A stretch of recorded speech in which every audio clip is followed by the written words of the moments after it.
And we're live! What's going on, everybody? Happy Wednesday, happy hump day. Welcome to the start of a new stream series. I am looking forward to seeing how this one goes. We'll touch on what we're building in just a moment here, but let's see who is all here today. Rod, how's it going? TJ's here, Steve Clark, hello, hello. Jerry, Tuxedo, Dougal, let's see. Lord Git, hello, hello. Hey, Scott's here, how's it going? How did you get here? I don't know. Deanna, hi, Hobo. Let's see, Fegley, hello. And Armor, and Gergman. And more people popping in. Hey, Trevor, hey, Mark. Happy to share my build experiences on this. Well, I will definitely, I'm always ears, and if I get stuck and you know what I'm supposed to be doing, then I will ask you to chime in and see if you know what to do. Hey, Beads. So yeah, we are starting a new build series today. We are building, actually, we'll do screen share on that. Who's that? Hey, Sweetheart, what's going on, buddy? With the 34 months. Thank you for the support, man. Hope you're doing well. Glad to be here, glad to have you here.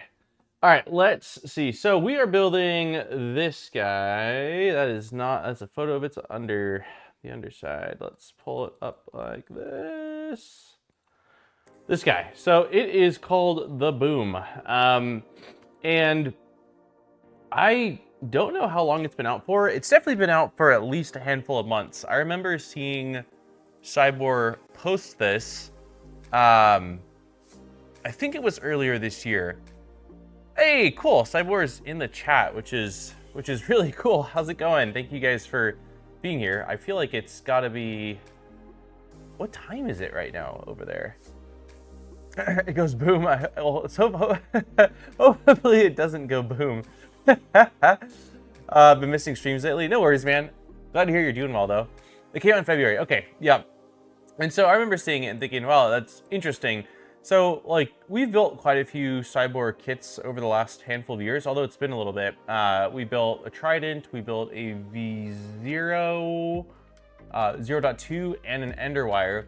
And this reminds me of an Enderwire, or even like a Switchwire, honestly.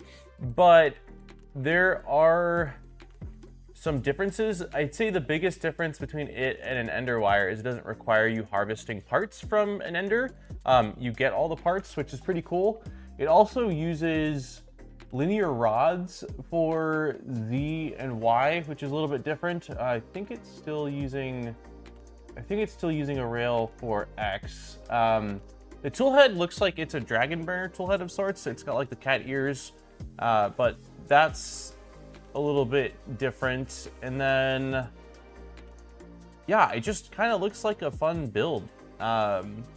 So I'm curious. Actually, also, isn't it using, I think it's not Clipper, or maybe it is Clipper. Am I wrong in saying that I thought I saw by default,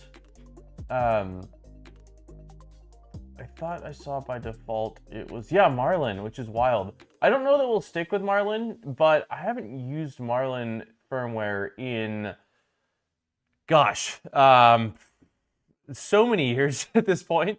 So I'm kind of curious to see what modern Marlin looks like, flashed with whatever, you know, firmware variant that they've got. So yeah, that's what we're gonna get into. The main goal today is kind of just to take a look at the parts and open up the manual and maybe do a little bit of assembly, but I wanted to start at 11, but I had to start, it's noon for anyone that's wondering, it's noon here.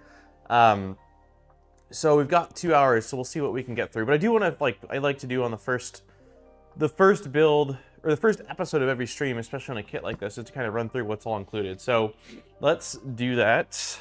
I hope everyone is having an awesome week. Okay. So up top, this feels like our bed. I will say that I did make a whoopsie. When I took this kit out of the box, I thought I took it out the right way up, but I took it out the wrong way. And so some of the stuff got a little bit mixed up. I tried placing it back together as quickly as I could, but I'm sure I made some issues if things are looking a little bit sloppier. Okay, so yeah, this is our build plate. So it is cool. It's a custom powder coated PEI build plate. Is it dual-sided? It is dual-sided. And then the bed's already got the magnet on it, so it's using a magnetic flex plate system with kind of just a sheet style magnet, but it is already applied. And it is, I assume this is a, yeah, 24 volt bed, but kind of a like pretty custom bed, which is cool. You had that problem too? Yeah, that maybe that's some feedback I have then. The picture on the main box itself, that like the main box has a picture of the printer, and it makes it feel like that should be the top, but it ends up being the bottom. I would change that for future revisions, because it just feels like where the picture is, that's the top of it, versus that should be face down. If you're saying it too, then something tells me that it wasn't just a me thing, and it's not super intuitive as far as direction goes. So there are, I think there's, I don't know long term if they're gonna have 2 versions of this kit or not, but like on the website, if I go like this, there's basically, it says ABS functional parts with or without. But when you click on these things, like whether you want it local pickup in China, US, Europe, or other countries, it doesn't seem to let you do like without printed parts. It seems like you have to choose printed parts and then it loads. So I don't know if long term, like in the past, I feel like Siboor's always had it where you could either print the parts yourself, or if you wanted to for, you know, an added cost, they would print the parts for you. So I can find out, well, they're in chat, at least the tech support team is. So I don't know, maybe they can speak on that, whether there's going to be a version available for those that just want to print their own. Because, so yeah, this came with all the printed parts. So when they reached out to me, also, Siboor did send this kit for assembly. I didn't say that from the beginning, but I want to make sure that's clear. They did provide the kit. Hey, Armor.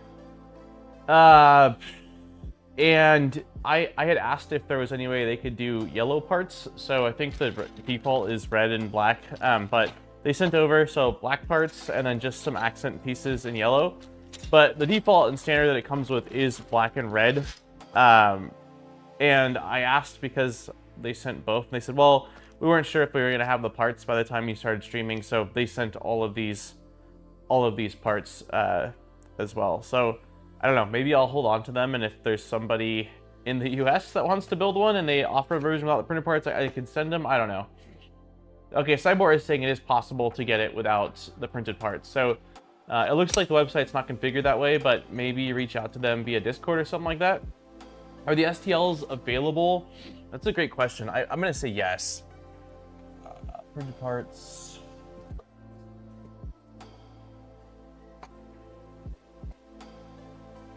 Yeah. Yeah, all the STLs are available. So you can definitely print them out yourself. Which is nice. Even if you end up using their printed parts, the fact that you can at least have the STLs to replace them if, I don't know, if something breaks or you need to upgrade it. So yeah, there is STLs.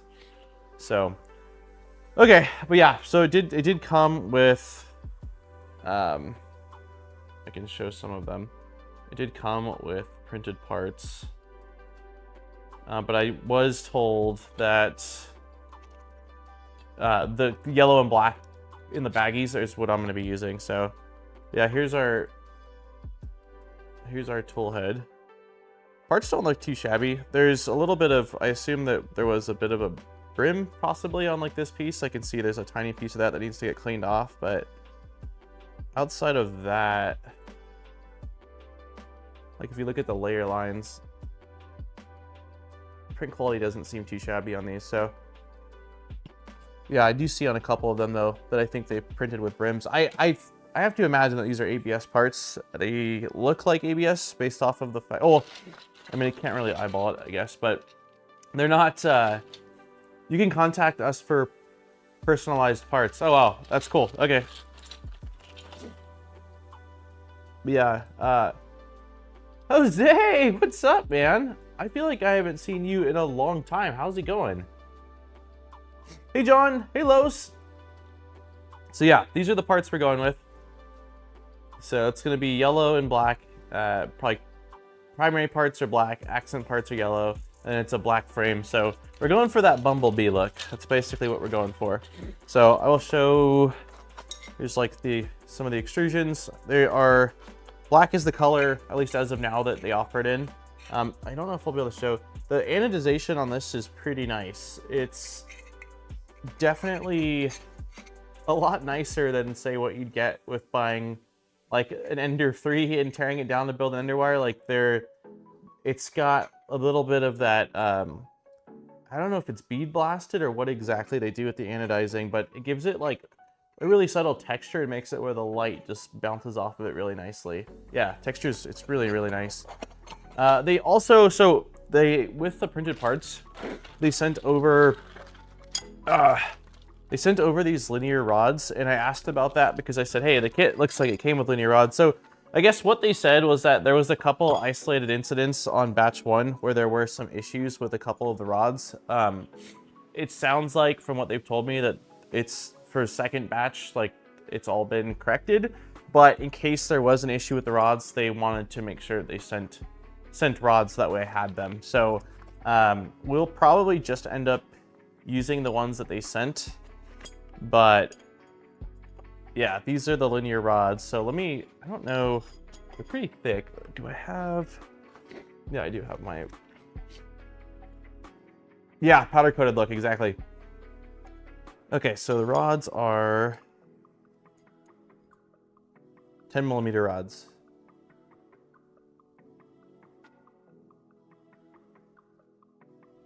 I was not super happy with the linear rods on mine. They were too small for the carriage bearings. Did you reach out to them or no? Because it sounds like they did replace at least some people's. So yeah, 10mm rods for X and Y. And it looks like on this rod, they are actually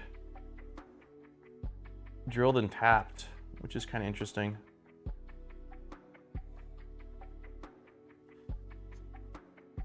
I don't know how long ago you purchased yours, Gergman, but if you're having issues with it, then it might be worth reaching out to Siboor. And then for the x-axis, we've got our linear rail, which is probably 7? No, not even 12. 12. 7 is, yeah, it's 12mm on the linear rail. So linear rods on Y and Z, and then X is using the linear rail. Okay, I think that's everything from the top compartment. All right. Oh, nice. So this is awesome. This has been one of my favorite things. I totally forgot about it because this is definitely still not the standard from other companies, but the errors of the first batch of rods were corrected. Cool, nice. Yeah, so this was one of my favorite things when we were building the other Siboor kits, is that they give you a hardware, like, I call this almost like a tackle box. But dude, like, everything is labeled with pictures in compartments. This is awesome. Like to me this is like top tier for a hardware build. Like I said, we built a couple Siboor kits, but it's been a few years, I think, now since we have. So I completely forgot about this. It looks like I left it upstairs, but I was doing a test print, or a print last night. I ended up printing out a hardware organizer, but we will not be needing it because we have this. So yeah, this is awesome. I don't know how much time I spend on average on one of our builds just searching for hardware, but I can guarantee that's gonna save me some time this build. Okay, so then we've got looks like a sheet metal plate. I don't know, we'll check the thickness on it. If I had to guess, 5mm? Nope. It looks like 3 or 3.5. We'll call it, I don't know if it's just the edge. Let me measure another spot. Yeah, 3mm. It feels thicker than 3mm to me, but I don't know what this piece is for. I assume it's for the bed. Like, yeah, it's gotta be. This is gonna bolt down, I gotta imagine, to the bed, and that's what the bed will connect to, is this piece. So I got a Siboor hardware kit like that. I do a V0, nice kit. Yeah, it's really, really nice. Looking for that missing screw is the best part of a build. Is it, Jose? Is it? I guess I don't mind as much when it's just me, but I always feel bad when these are just little flush cutters. I always feel bad when I'm doing a stream and I'm like, man, this guy just can't find his stuff. All right, we got some PTFE tube. We got, I don't know if I'll take all this stuff out. A couple cable chains, zip ties. There's a little Phillips screwdriver and a set of just little Allen keys. So I'll keep this in. There's no need to take all this out, I suppose. I'll put this back too. These are interesting. These are acrylic, it looks like acrylic cut grills. So instead of using printed parts for the grills, they are using acrylic, and it looks like it's CNC'd too. It's not laser cut, which is interesting. It's like if you look at the edge of it, let me see if I can show. It probably won't come through very well, especially not without autofocus on. No, you can't really see it. But yeah, based off the edge, it looks like they're CNC'd. So cool. So we've got our edge pieces, we've got some belts, we've got our little fused AC line in. Is it smoked acrylic? It definitely looks, it looks like it could be, it looks like it could be.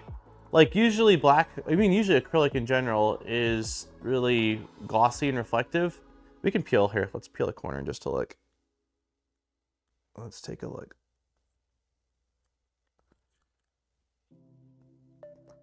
It looks reflective. Like if I go like that, it looks fairly reflective. So I don't know if I'd say it's smoked. It kind of just looks like black acrylic. It is pretty nice though, man. Like, I don't know how well this will come through again. Let me see if I turn on manual focus, but it's a really small detail. It's definitely CNC'd, I would say, unless, maybe not. Maybe this is just how the acrylic sheets come. But on the top of the acrylic, so you have like obviously the cut, the main profile cut, but there's like a little bit of a taper. I don't know how well it's gonna come through if you'll be able to see with the light bouncing off, but there's a little bit of a taper to it too. So it's kind of cool. But yeah, it doesn't, I wouldn't say it's smoked. It looks just kind of like black. When I bounce the light off of it, it just kind of looks like black acrylic. Did I say chamfer or did I use the wrong word? Did I call it a fillet? Or did I call it a chamfer? Nice chamfer. Yeah, I mean, it's a really small detail, but it looks nice. So since I saw it, I'm gonna share it. All right, yeah, we got some belts. We've got our, I call it a taper. I used the right, is taper, that would also be the correct word, right? I mean, I guess chamfer is more correct, but. So here's our, let's see, little pancake extruder. If someone has problems with the rods from the first batch, write an email to our team. Cool, you heard it here. So yeah, here's this is a Siboor 14 STH20, 1.8 degree, 36 millimeter pancake. Got it, it's taper and chamfer both work. Thank you. Thank you, Tuxedo. All right, we got a couple blower fans. Everything, it's interesting too, like everything, like there's no way that Siboor is manufacturing all these things, but everything is like white labeled to the max where it all says Siboor, which is kind of nice. I mean, I don't know, if you wanted to find the exact, it'd be tough. You'd have to reach out to Siboor, but yeah, everything is like branded from motors to fans to the power supply's not, but so here's our hot end. We're gonna go with this hot end and see how it does. But it's definitely chamfer and taper. Oh, are not the same. Got it. Chamfer. So it looks basically like a V6 style heatsink. I mean, it looks like a V6, honestly. It looks like a V6 heatsink. This is definitely like an oldie when it comes to the heatsink style or the hot end style. It'll work fine, but it definitely won't be. It won't like we will flow could be one of our bottlenecks possibly, but as far as functionality goes, I don't doubt it's going to work fine. So yeah, it's definitely a V6. So is a taper just a long chamfer? If people want me to say chamfer, I will say chamfer. That's fine. Okay, here's our LCD screen. Autofocus is being weird. Can we focus, please? Is it not? Now it's just not going to focus at all. We're just going to go straight up blurry. What happened? Oh, it's on manual focus. Oh my gosh, it's on. That's why. It's user error. It's on manual focus because I was trying to show you guys the chamfer. Cool. So it's got a little LCD screen, just kind of like rotary style, which is totally fine. Most of what I'm using, I mean, I like Clipper screen, don't get me wrong, but most of what I'm using the screen for still is like Z stepping, like baby stepping, and I guess starting a print. Hey, Lisa. Let's see, more belts. Oh, cool. So this is like the because it's a CoreXZ, when there's no power to the motors for the they still call it AB, or no, it'd be, I don't know what they call the motors on a CoreXZ, if it's still AB or not, but basically this is what's going to keep the gantry like from the switch wire or ender wire, keep the gantry from falling and crashing into our build plate.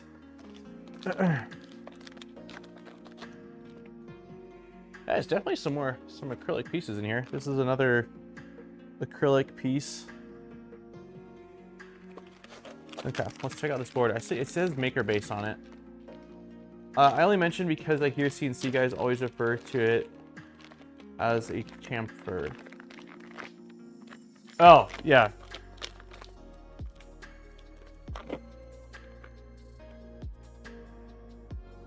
Okay, so here is our board. It does have replaceable step stick style drivers. There's a little something here on the board. What is that? Don't know what that is. Kind of just looks like, let's see. Oh, it's just a little loose. It actually looks like a piece of a rubber band that broke off or something.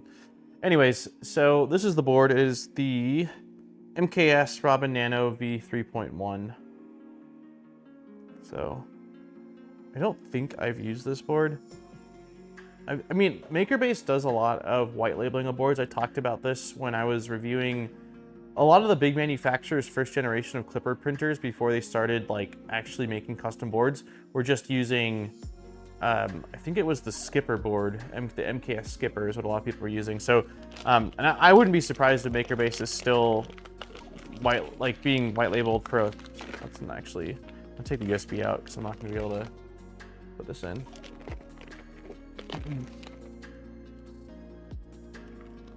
Yeah, MakerBase has been around for a long time. Like, you know that their controllers are used in diode lasers as well.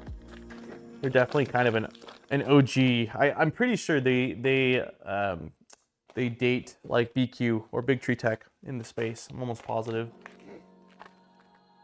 I got some step sticks, so it's going to be using TMC 2209s for our drivers. I got some heat sinks. Yeah, these are also Siboor branded, so all the motors.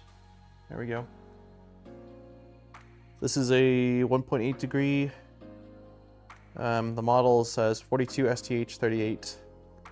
So we got 3 of these guys, and then 1 of the pancake motors. And then what else? Power supply. I am not familiar with the brand. CZZL is the brand on this guy. But it's a 24 volt, looks like 300 watt power supply.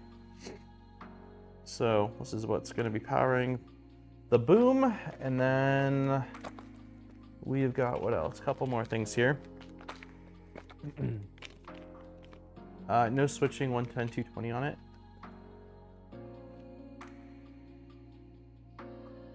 Oh, interesting. So it just switches on its own. This is a like built-in switching power supply. Yeah, it says input. It says input is 120 to 240, but yeah, you're right. There's not a, usually there's a little switch that I either forget to switch. Luckily I'm on 120, so if it's set to 240, everything's just underpowered. But if I was on the other side of the world, that could be bad. Yeah, it is switchable. Yep. Okay, so this is our, I think this is our Toolhead board, if I'm not mistaken.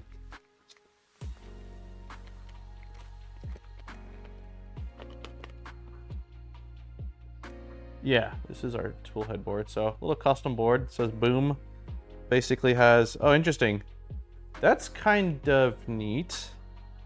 So it's got, I think it, if it goes like that. Anyways, but it's got two built-in limit switches into the single board. So you've got a Z switch, an X switch. I assume that's thermistor heater, part cooling fan, hot end fan, and that must be our extruder motor. And then this is our connector with all of our wires. And Siboor's, this is the same kind of like wire bundle that they had in the other builds I did. It's basically like a red, I think it's PTFE. It's definitely slippery, like it's meant for cable chains. But yeah, got our plug here. And I will say, like, they do a good job with their wires. They do, like, the only, so it's a little bit of a double-edged sword. So they do use some kind of a adhesive or glue to basically make sure the cables don't pop out, which is nice because the cables won't pop out. But if you needed to try to de-pin something, good luck. So that's the kind of a downside, depending on, you know. But I don't know how much of a downside it is actually now that I think about it. Because you're plugging everything into the PCB, and this is just basically to transfer signal and you know, power between the two. I think I'd maybe prefer to make sure that there's not going to be issues. But yeah, FEP, it might be FEP. I'm not sure what does it say on it actually. FEP, yeah, it's FEP. So yeah, there's the wire bundle. That's pretty much it. I mean, that's the meat of it. So I think we get into the build, guys and girls. See what we can get done. I will say I meant to do a bit of looking into the build process so that way I wouldn't be going in blind, and I did not get a chance to do that. So we will be kind of looking through the manual together for the first time. Just have a few and see how it goes. Man of the Croc, thank you so much for the donation. Let's see. Just have a few minutes of lunch. Not be printing today. No, sir. We will not be printing today. Thanks for dropping in, man. All right, so we will move over to our assembly manual. I did remember to at least download that before. So assembly manual is designed for the Siboor Boom Kit to enhance user experience. They've opted to create a new assembly guide from scratch, ensuring it is closely matching assembly logic inspired by Boron. Yep. Should you have any issues, please consider opening a GitHub issue. Please include. So I know that this guide's been done. Like, it looks like the last time it was updated was 3 months ago. So I have to believe it's in pretty good shape at this point. So we'll see. Some portal stuff. So documentation, GitHub. You've got your part printing guidelines, which it's, if I'm not mistaken, the exact same as Boron. Yeah, it's all Boron standard spec stuff. In the manual, marked parts of the red star are accent colors. We've got all of our hardware. Blind joints are used. And yeah, then we're jumping into building the lower. So we'll start with that. Sort shafts. Okay, we'll start by doing that. So let's see. I don't know what the best way to organize stuff is going to be at this point. So I'm going to take hardware. Hold on. I am going to put this guy back on the bottom. Like that. Try to keep things organized. I won't remember exactly where everything's at, but I have a general idea where everything's at from us just having gone through it, so it should be fine.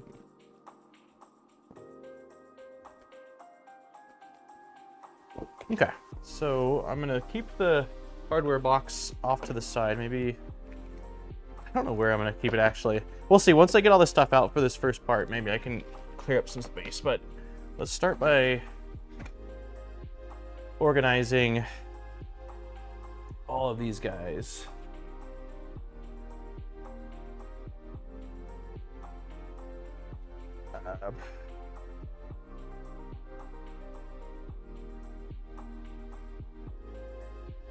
Okay.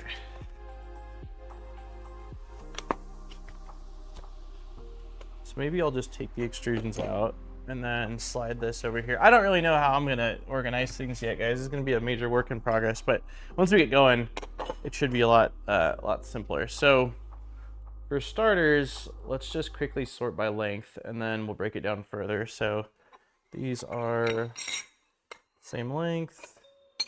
This is shorter. This has got a, what is this then, huh? Is this tapered? or is that a chamfer?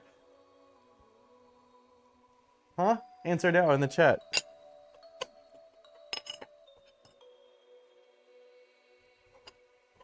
Okay, there's not a ton of extrusions. This is not going to be that confusing. Famous last words, but this shouldn't be that bad.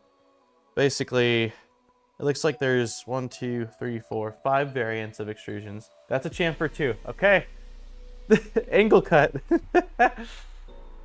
All right, so there's the shorter shafts and the longer ones. And then on these guys, yeah, so all the rods are 350.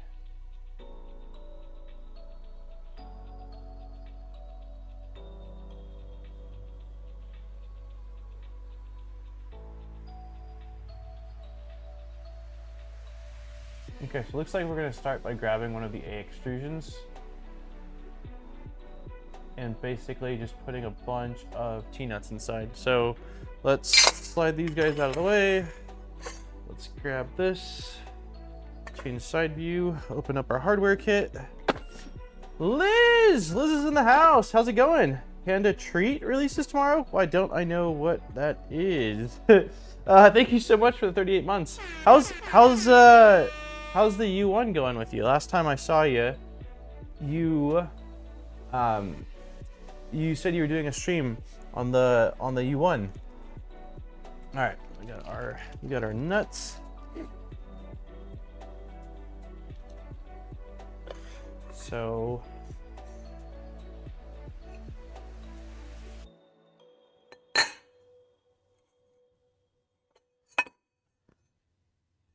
this is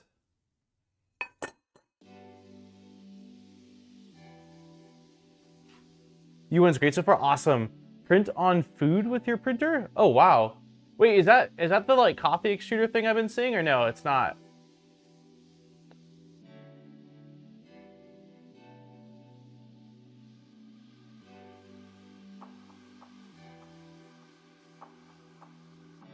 Okay, so the only thing I'm looking at really quickly here is, it says above right, that should say bottom, but bottom left. So these two are easy. How do I know? Okay, I guess, yeah. So if that's right, then that has to be above. So above, there's no T-nuts going in.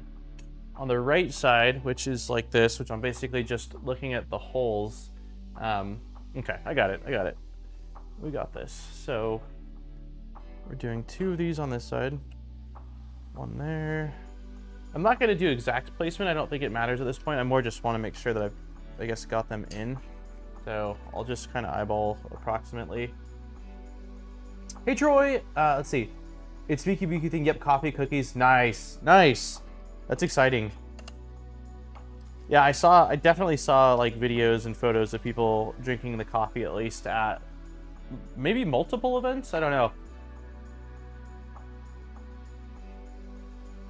It's definitely like a fun mod for sure.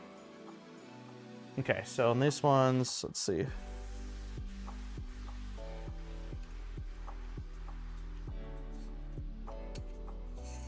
So 1 about there. I printed on an Uncrustable. Yum. You know, dude, like, man, since I still, like, I always had creative and fun ideas before being a dad, but like now I'm like, oh man, everything kind of like seems to trickle back. But I can just picture like Jack loves peanut butter and jellies, and like you saying Uncrustables, dude. If I was able to like print with that Toolhead, like little like I don't know characters or figures on his Uncrustables. Oops, that's the wrong way. Okay, I gotta pay attention to what I'm doing. He would absolutely love it. I mean, I would too, but yeah, he would love some printed Uncrustables. Okay, so let's see, somewhere right about there. I'm just looking at the direction the hole's going, so I added on backwards. So the bottom three, the hole's facing downward, and then on the top one, it's facing upward, and it's just kind of towards the edge there. Imagine a birthday party with custom sandwiches. Dude, that's such a cool idea. Yeah, that's a really cool idea. What printer is it meant for? Is it just like the A series? I like my A1 Mini and A1 a lot, but I will say like lately they've been kind of sitting. They're just asking for a coffee upgrade. I've lasered a hot dog before. Nice. All right, so the little ball thing. There we go. It gets caught a little bit on the big hole in the extrusion. So this one's facing up, so it's gonna go somewhere right about here. This one needs to be facing with the hole downward. Right now, A series, cool. And then like the other printers, nice. Oops. Well, I hope like quite a few people get them, because I'm sure there will be some really fun, creative use cases, whether it is like birthday parties and stuff like that. But yeah, it's a fun one. Okay, so let's make sure you got everything right. We've got nothing in the top, which we're saying that's the top. And then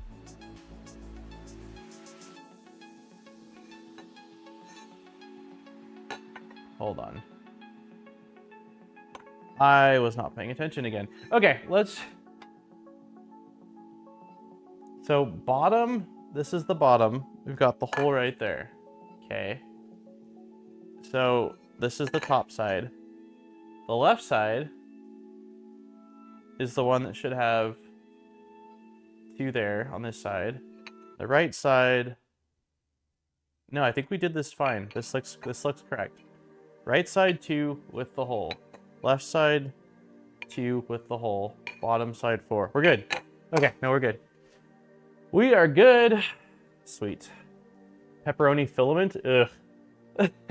I mean, I like the idea of, there was some bacon filament a long time ago. I think it was Proto Pasta that made it. But, okay, so this one does have one on the top and the bottom. So we are going to say... Also, I just realized a very obvious way, and it says it here. I got lucky, but I should have been reading and paying attention. But there's not, like, the top and bottom does matter. The bottom has the counter bore. So, yeah, I got lucky with that. Let's see if I can show. Well, yeah, right there, if you look at it, you've got the counter bore, so that way you can fit a screw head or screw bolt in there, and on the top side, there is none at all. So, I'm glad. God, it was a 50-50 shot that I would have gotten that right or wrong. Okay, so this is the top. We don't have the counter bore. And then we've got... Nice smell, tasted like crap. You weren't supposed to eat the filament. Okay, so this guy's going here. Oops, that's wrong. It goes like this. There we go. Okay, and then the right side is 2.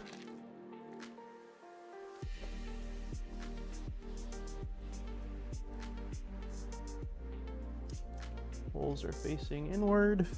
Oop. Technically, you don't have to preload these. I mean, they are, like, they should be able to drop in, but since it's what the instruction has, we are gonna do just that. Okay, so that's right side.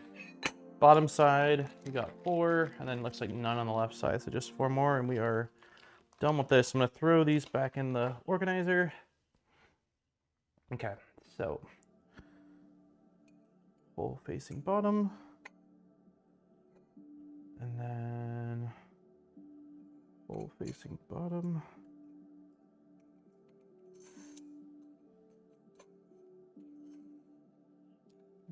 hole facing bottom.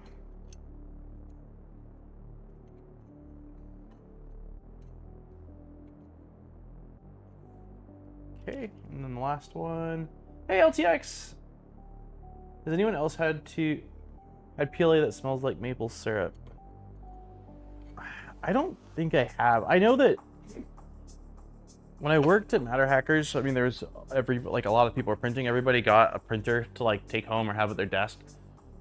And I don't remember if it was a special filament, but I do remember some people saying certain filaments smelled like syrup, which I think is supposed to be PLA, right? Like something to do with the cornstarchness of it, but I certainly haven't.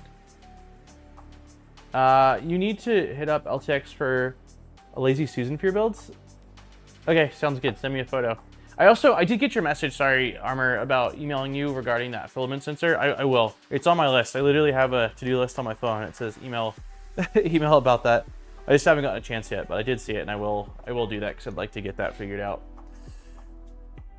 I have something that smelled sweet and PTG that smelled peppery. Interesting.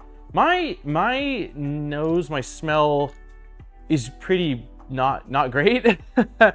I've like, as you guys know, a lot of times I'm watching this, like I have pretty rough allergies, and that definitely impacts my smell, of course. So yeah, that could be part of it as well. It could be part of it. Hey, Eric. Oh wow, we're doing all the extrusions. Okay, so we're done with these guys. Well, this is gonna be the good thing is you won't have to watch me insert nuts after this. So we did the we did the A extrusions. So now we're doing A extrusion. It looks like there's just one A extrusion.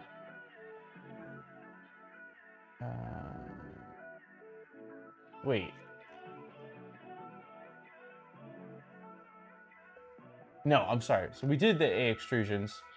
Now we're doing B extrusions, and there should be 2 of them. So B extrusions. B extrusions have 2 holes on them. Let's see.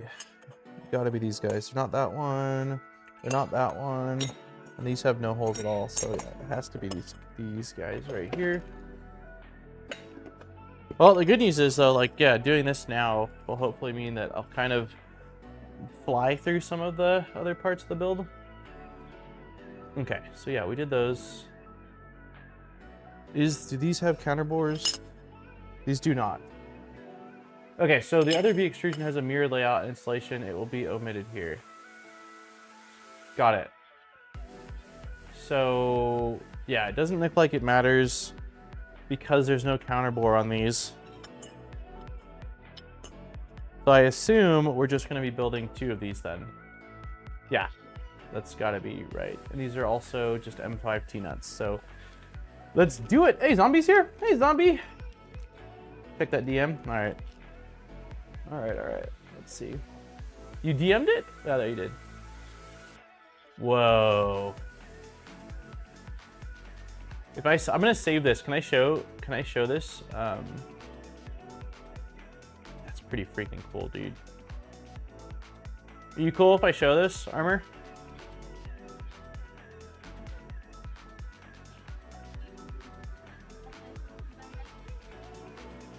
Because it's a short stream, I think if you want to make it, I'll probably eat it before we head out. No. It's not me. So you do not want anything. If you make a matcha in a little bit, but other than that, no. In a little bit, that'd be great. Well, now, whenever. I'm not saying like make it now. Like if you feel like it in a little bit, that'd be great. All right. Aaron opened the door and it made the PU smell. I'm like, it's not me. I guess it stinks out here. Anyways, okay, share it. Cool.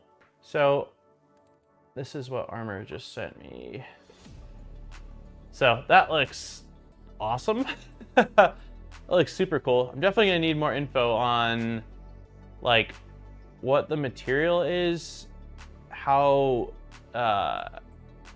fragile or not fragile it is, like scratching and stuff like that, and also like what kind of weight it can support. But it looks sick, dude. It looks very, very cool. Yeah, that's nutty. I like that a lot. Yeah, you got a boom early on. Resin on top, nice. Resin's pretty tough, right? Like it's pretty scratch resistant as far as I'm aware. Work is work.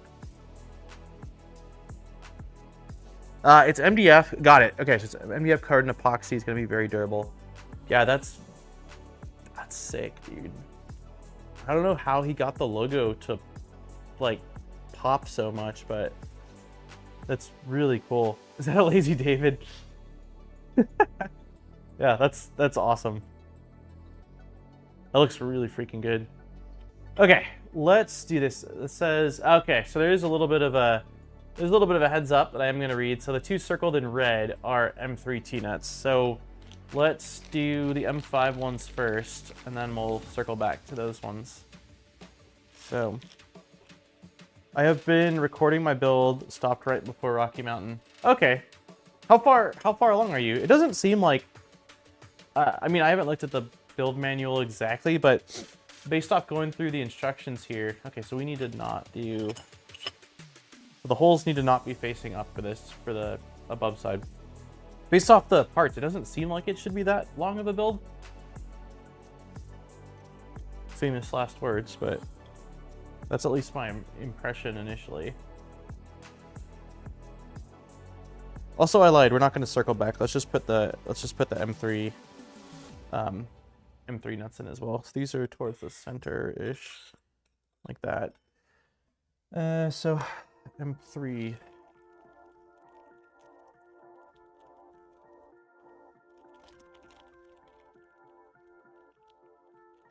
Epoxy on Hue forges?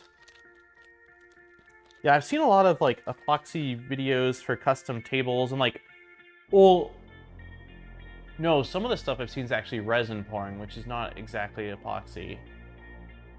But I've definitely seen some like epoxy pouring stuff. I'm about to build the tool head. Nice. I did it in 1 hour segments, so I'm about 8 hours in. Okay, cool. Yeah, that's not too bad then. Are you, wait, when you say recording the whole thing, you mean like on stream, right? Or are you recording it separately on your own? Wait, no, if you did it in 1 hour segments, I feel like that's not on stream because you don't stream for 1 hour. You usually stream a lot longer than that, so.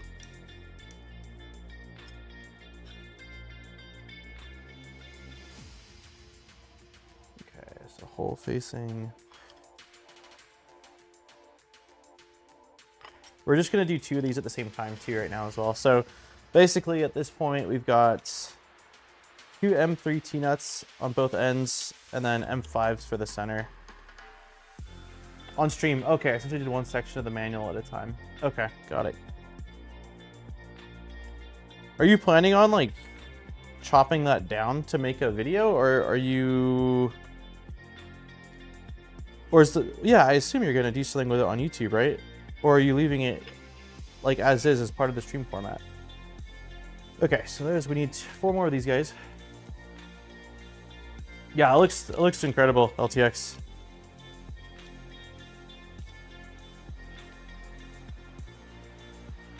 What is, out of curiosity, what is the, oh, you rocked. You need to go outside. Come on, monkey. Go on now. Thank you. Yes. I'll let him in, yeah. I'm sure he'll start scratching at the door any second now. The drama. What was the process, LTX, for the actual like logo itself? Because it's so detailed. Is that just a like a printout on a high quality printer, and then you kind of epoxy to seal it in there? It definitely looks like it's a print of sorts, but I couldn't tell you what sort of printer would have printed that. I just posted my 3rd build log video. Oh, nice. I'm not planning on cutting it down. It seemed like a fun, easy build, so I wanted to cover it.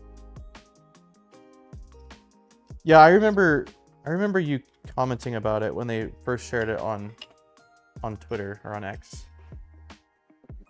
Oh, no way. That's CNC'd. That's insane, dude. So this is all CNC'd little pockets that you then pour in.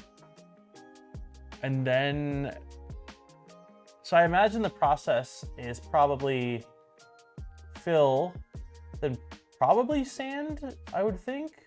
Or maybe no, maybe you don't need to sand. Maybe, yeah, I would think you might need to sand. That's awesome. It just looks so good. It looks so good. CNC a pocket toolpath and epoxy fill. Yeah, that's super cool. All right, I'm geeking out over that. Okay, so this is above. What does that mean, front?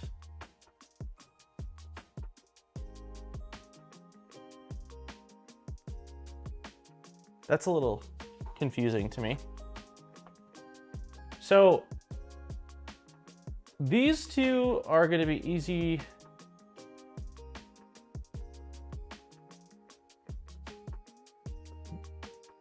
Hey, Happy Extruder, dude, I haven't seen you in a while. How's it going? So this is, I'm a little bit confused on this. So like above and bottom, I can tell obviously like this is the other side of it, but on these two, hold on, monkey's scratching at the door. I think it would have made more sense if they had said like left and right. Like top, bottom, left, right would have made more sense. Like they did on the, other extrusion. I don't actually know on front and back. Wait, above, bottom, front, back. Maybe it doesn't matter because this is like, this is mirrored, right? Down the center. So you, I mean, it's not exactly. Top it with a tabletop of, oh. Okay, so let's flip this over and do the bottom side. Oh yeah, I'm a little bit confused on the T-nuts there. I can guess, and maybe it doesn't matter, but let's do these guys first. Good, can't complain. Nice. Happy to hear it. But you're out in Florida if I remember correctly, right? How's the weather been? Is it like summer rolling through there yet, or not quite so hot and humid yet? Yeah, so for these three, it's clearly going to go like this.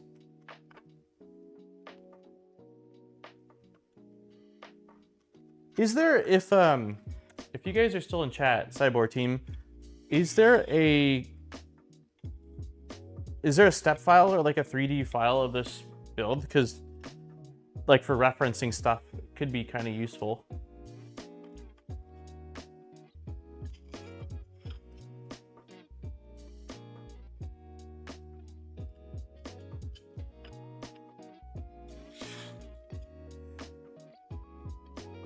$90? Okay, yeah, summer. So summer is definitely rolling through. I did you a picture of it below the epoxy. Okay, I'll show it in a sec. Let me get this extrusion done, and then I'll show it. Okay, so yeah, maybe it doesn't matter then, because the rear has no nuts on it. And if you have above, bottom, or sorry, above, below, and then front, back has nothing on it, so it probably doesn't matter then, as long as you do. That's going to be my assumption on this, is that it doesn't matter. So let's do 1, 2, 3, 2, 4, 6. 1, 2, 3, 4, 5, 6. 1, 2, 3, 4. 5 and 6. Okay, so these are all, yeah, these are all M5, and I think I'm gonna turn the direction so I'm matching what I see here. So it looks like top 3 are holes facing downward, so like this, like this. Are you still going to events at all, Happy Extruder? It's weird to call you Happy Extruder, but I know you were going to like a lot of the like events down there. I thought like the local, I don't know if it was like Miami or which ones, but I know that you were definitely at one point going to a lot of the events. Oh, nice. So there's a step file. Cool. Thank you. I mean, we might not need it, but like this section, I think if I just looked and saw that it doesn't matter which, like one of the sides has no nuts on it at all, so it should be fine. But I'm just wondering if there is a section where I need some clarification. Being able to like reference the 3D file might be nice.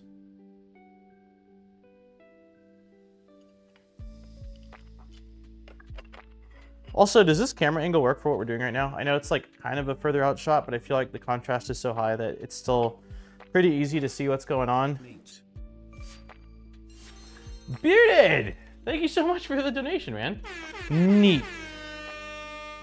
Maybe if someone reminds me when we get to the... If someone reminds me when we get to the first print on this printer, maybe we can do your gnome. If it's wrong, you will know. Yeah. Yes. I don't doubt that. It's usually it's how much pain have I inflicted on myself by doing it wrong.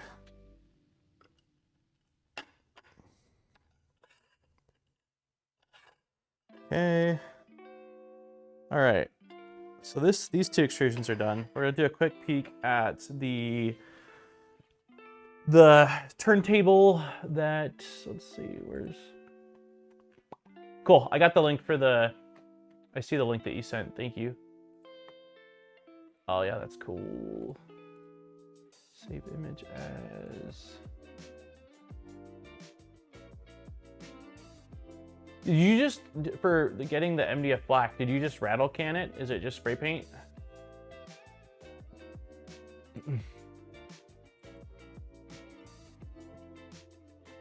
So yeah, here's the photo of it basically. After it's been, it looks like it was basically probably the first operation is pocketing everything out and then cutting it out, and then I feel like it was maybe primed with spray, then rolled on acrylic. Got it. Yeah, it looks good. MDF is not easy to paint either. I feel like it typically soaks in a lot of paint. So yeah, it looks really clean. You did a great job, LTX. It looks really good, man. Definitely wicked cool looking. Yeah, I bet, man. Is it done at this point? Or is there still, I assume after the clear epoxy coating was on, it's probably done. Prepare extrusions. All right, let me take a sip of my drink really quick.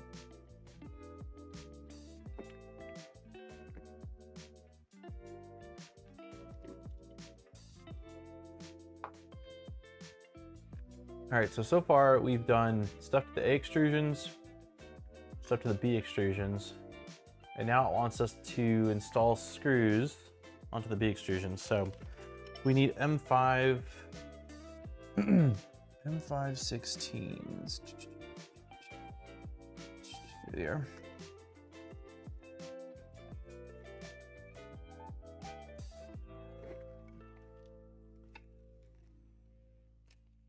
It's almost done. I have to grease and mount the hardware.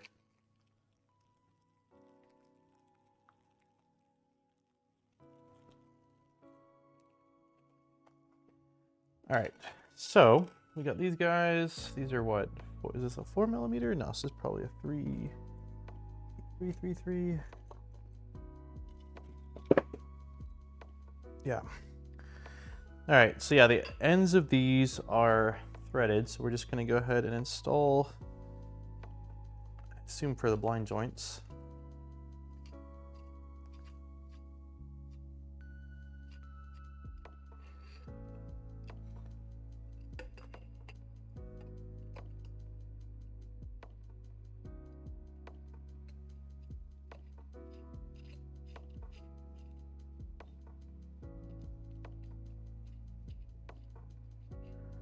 Okay.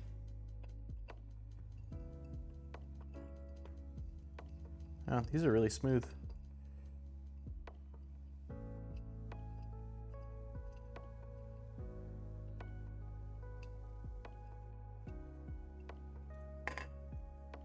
No washers? Oh, you're talking about the Steve method? I didn't even think about that. No, man, we're going straight. We're going just straight screw into the extrusion. That's what you're talking about, right? Like calling it the Steve. You're talking about the Steve, right?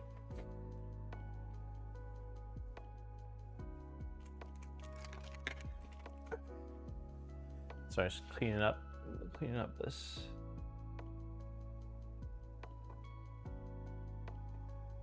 All right, so we are actually attaching some stuff now. Yes, correct. Yeah, okay. I figured you were referring to this. I'm like, this has got to be in reference to the Steve.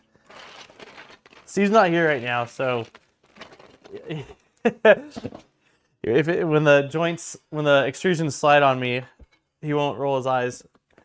Even though he probably wouldn't roll his eyes. Instead, he'd probably giggle. He'd probably laugh at me. Okay, so we are basically taking those two extrusions now. Upside down assembly. For ease of assembly, we often recommend to assemble components upside down. Assemble on a flat surface to ensure the base is square. Build, yeah, we're doing that. We're doing all those things. Usually before doing a build, I like to clean off the quartz a little bit in case there's any sort of like buildup, but it feels pretty smooth. Okay, so we will mirror this. And it looks like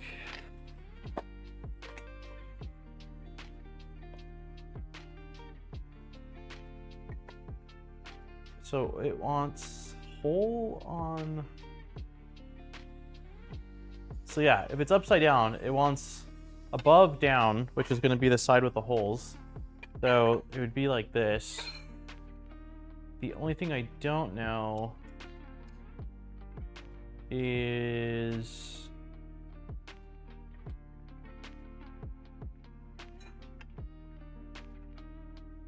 okay, so there's no extrusions on this side. I mean, not no extrusion. There's no nuts on this side. So this looks correct looking at the photo. And it looks like on the outside there should be 2 nuts. But on the inside there's also 2 nuts. Actually, one of these, okay, so this extrusion has 2 nuts pointing one direction and 2 nuts pointing together, like not in the sun direction. And this one has 2 inward, no outward. Okay, so this might help if I go like this. So left side has none on this one, while right side has 2. And right side has 2, and left side has 2. So left side has 2 facing each other on one of them. And right side has 2 facing each other on one of them. Okay, the only thing I don't know right now is whether right side means outside or inside. We might need to look at the step.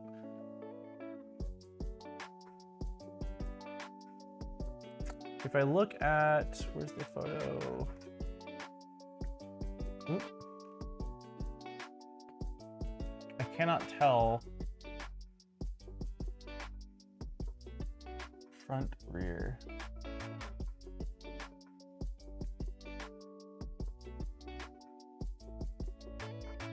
Yeah, it's a little confusing. Because here they're using front and rear, but on the other side up here, they're not using front and rear. They're using bottom, above, right. So I might really quickly see if we can get the CAD file open just to look at this, because it's just something that I should be able to get answered like instantly with the CAD. I don't want to start assembling the frame incorrectly. It's basically what I'm getting at. So let's download step file.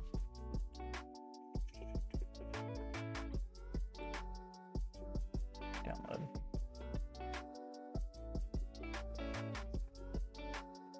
What do we do?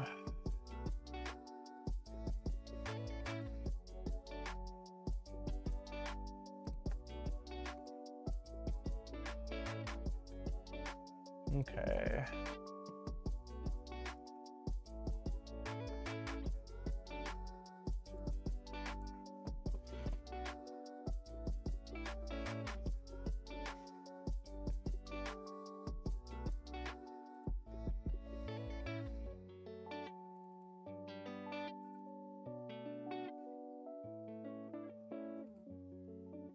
Huh. I don't think I've ever seen this before. Optimize step file for quality or speed. Speed? Data loss or modeling failures. Turns off all geometry and healing. Alright, let's not do that then. I'll give you the option if you're going to give you a bunch of scary warnings.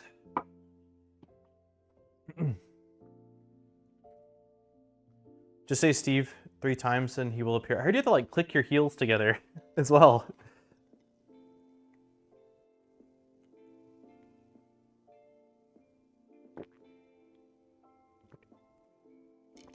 We'll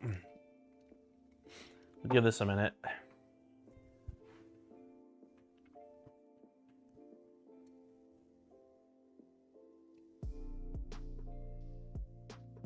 I feel like it's less of a deal whether I do this correct or not, because these nuts can be popped in and popped out, since it's not like we're not using 1515 extrusions. But at the same time, like it'd be nice to just install this correctly. So if this loads, I'll give it like a minute or two. These nuts.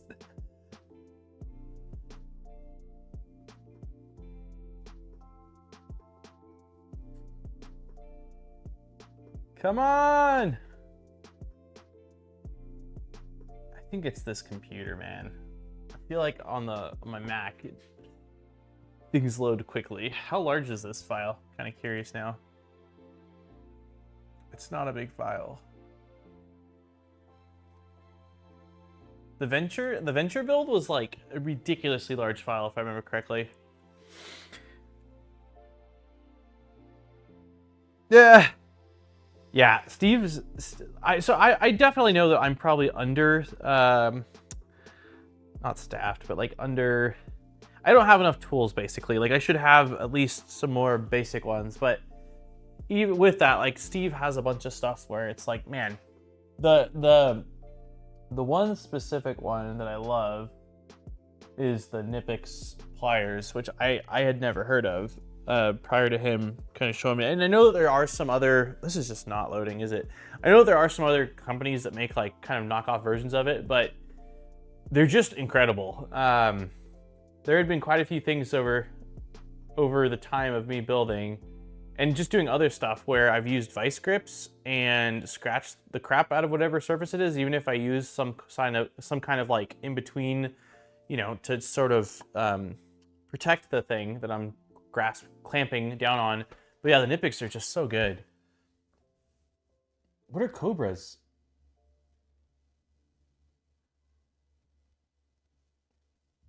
I'll just use my beard. All right, I don't know what's going on with this. We're gonna let it do its thing. We might just move forward then. We might just move forward and hope for the best. They're Nipix cobras? What is that, dude?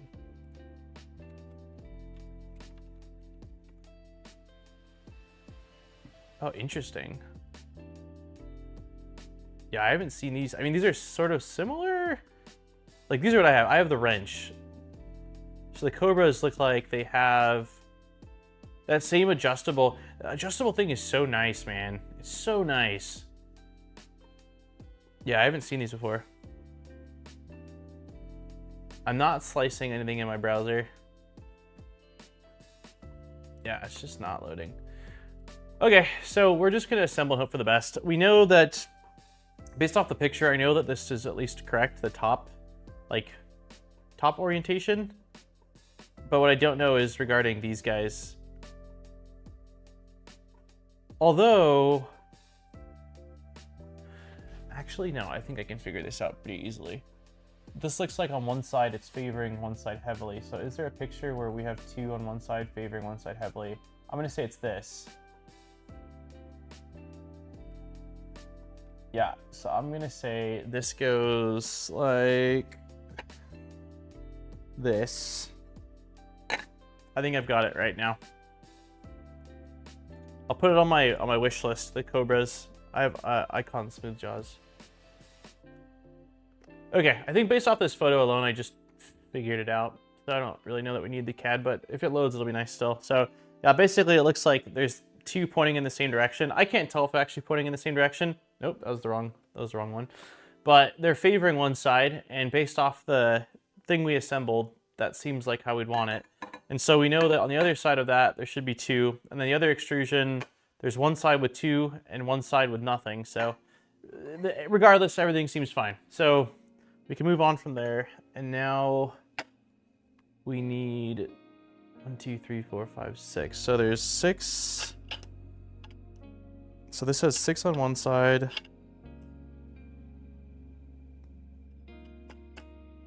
Okay, so this is the part where it's going to be a little bit interesting. Actually.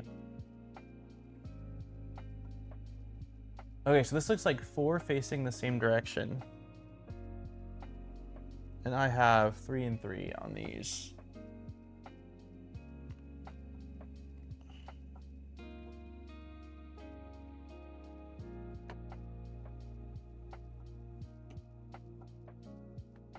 The only thing I need to know is whether this side or this side is what's facing.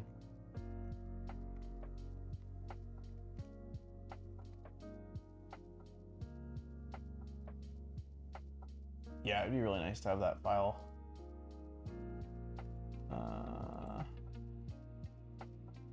Still doing its thing.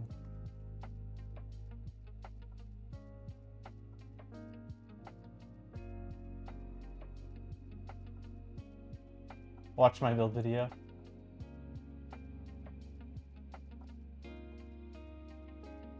So if that's above, and this image is upside down, then I have to assume this is how it's going. So yeah, if this is, we have it upside down, I believe, right now, and if this is supposed to be above, then it should also be facing like towards that direction, down. And then this also would be facing down. And the only thing I don't know at this point now, I know that I need these guys facing forward. But what I don't know is if on the back side, it should be flipped. I'm going to say that that's the case, because in this photo here, I only see 2 holes here. I don't see any nuts in there. And so these look like they're the 2 holes that come on the extrusion already, like they're basically drilled in. So I think that this is basically for attaching all the skirt stuff. So yeah, let's do that. Okay, so this looks like it's just gonna slide in like that and like that. And then these are gonna slide in like that and like that. I think that's right.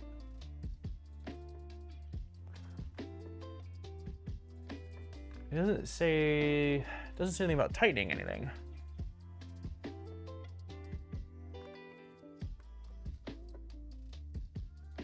I have to assume we've tightened it by this point, so let's do that.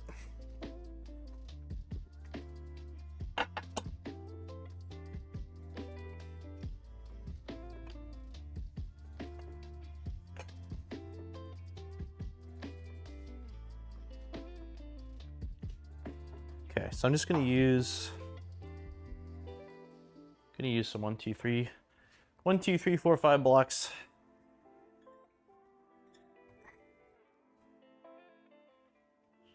We'll basically just grip this like that. I'll tighten it slowly.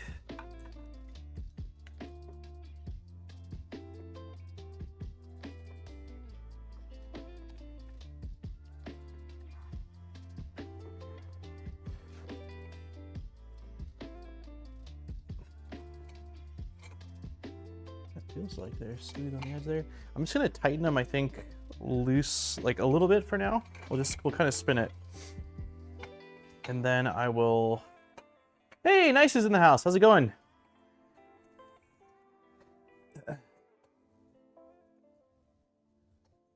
Hold on. Basically just want these to butt up against here.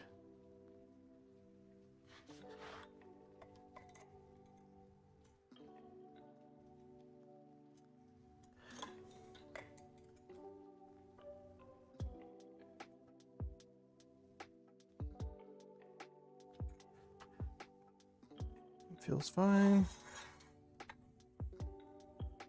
I'm late. Still working. It's really late there, isn't it?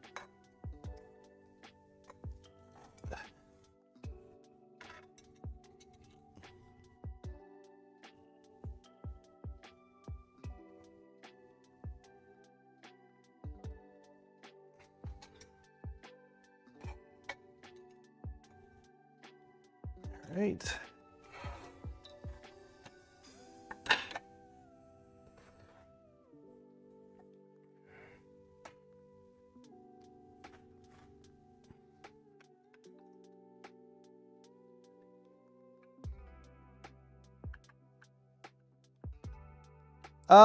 Not, I mean, we went through what's included in the kit, so you missed that. But that's really it. And then we installed a lot of nuts, a lot of T-nuts.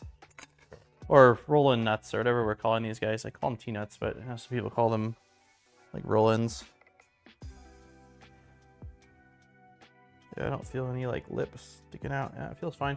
All right, I'm gonna tighten them now with the Allen key though. Let's see, we need a 3, which I think is this guy, the pink. 915, jeez. Can I reach it with this? Are you like just working at home, or are you on a on a job right now, or on a call or whatever? I don't know exactly what, because I assume you're going out to nothing too nuts. All right.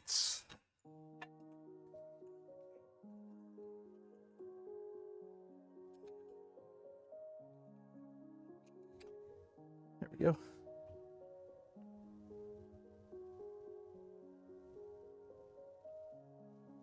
Okay.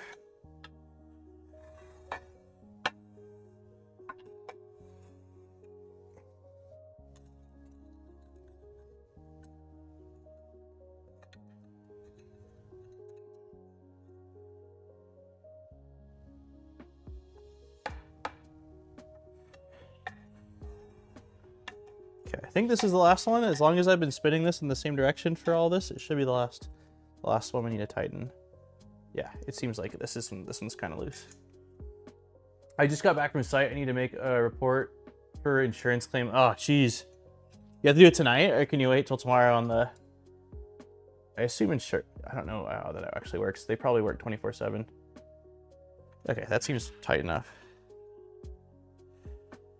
Okay, nothing's wobbling. I think, dare I say that we're good? Okay, so the front, I don't know what's the front. Okay, actually I lied. The back is rear. Okay, so if we flip this around, it looks like these guys, like these drilled out spots and extrusions, should be facing towards the back. That's at least what I'm seeing. So this is gonna be the front. That's not what I meant to do. I meant to do that. All right. Okay, so cool. We're gonna install those little acrylic pieces that we saw earlier. Let me find those. Maybe a little sip of my drink. Also, someone remind me as soon as possible, like always. Got it. Someone remind me in like 12 minutes here to open up the giveaway.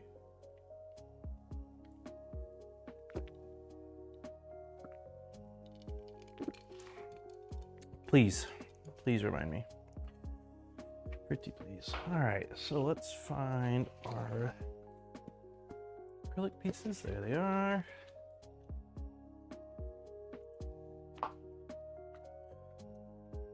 I have to assume they're all the same.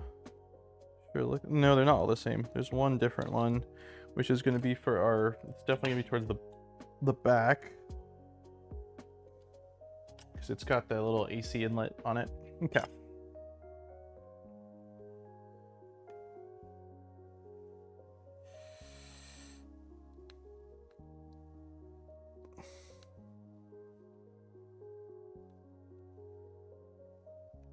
I don't think I told you guys, this is gonna be really random. It's about the fish tank again. I'll tell you guys a little story here. So, for anyone that doesn't know, I got a fish tank, and pretty good sized one. I'm gonna also turn off autofocus.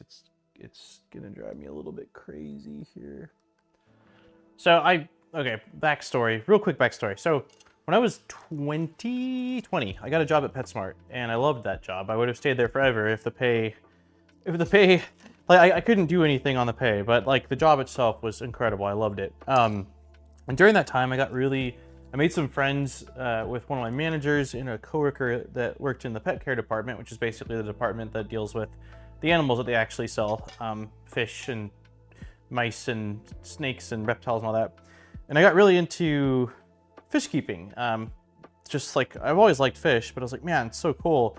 And so I had a 55-gallon tank, and since then, like, I've really wanted to get another aquarium or another tank, but we've moved a lot, and also I wasn't sure like where it would be, but Aaron gave me the green light to take a corner of the living room. So over the last 2 months, I built a stand, which took a lot more work, just like my build streams, even though there was no one distracting me, it still just took a long time. I got the stand done. I just still need to sand and paint the doors on it, but it's in place. Like structurally, it's done. It's painted. 75-gallon tank is there. It's pretty much cycled at this point. But long story short, it's a freshwater. It's gonna be a freshwater community tank. So it's like live plants, and there's like a soil-like substrate on the bottom. But the main thing I really want to sort of tie the tank together is a really nice piece of driftwood, right? I want like the natural wood kind of look with some plants. And when I had my fish tank a long time ago, hold on here. All right, I'm gonna so we'll pause that thought for a second here. So we need M516s for the ends, and then these need to get lined up with 2 of these guys, which are M510s and M516s. M516s are, there's 17 of them, so that must be these guys. M510s, why don't I see those? M510, there we go.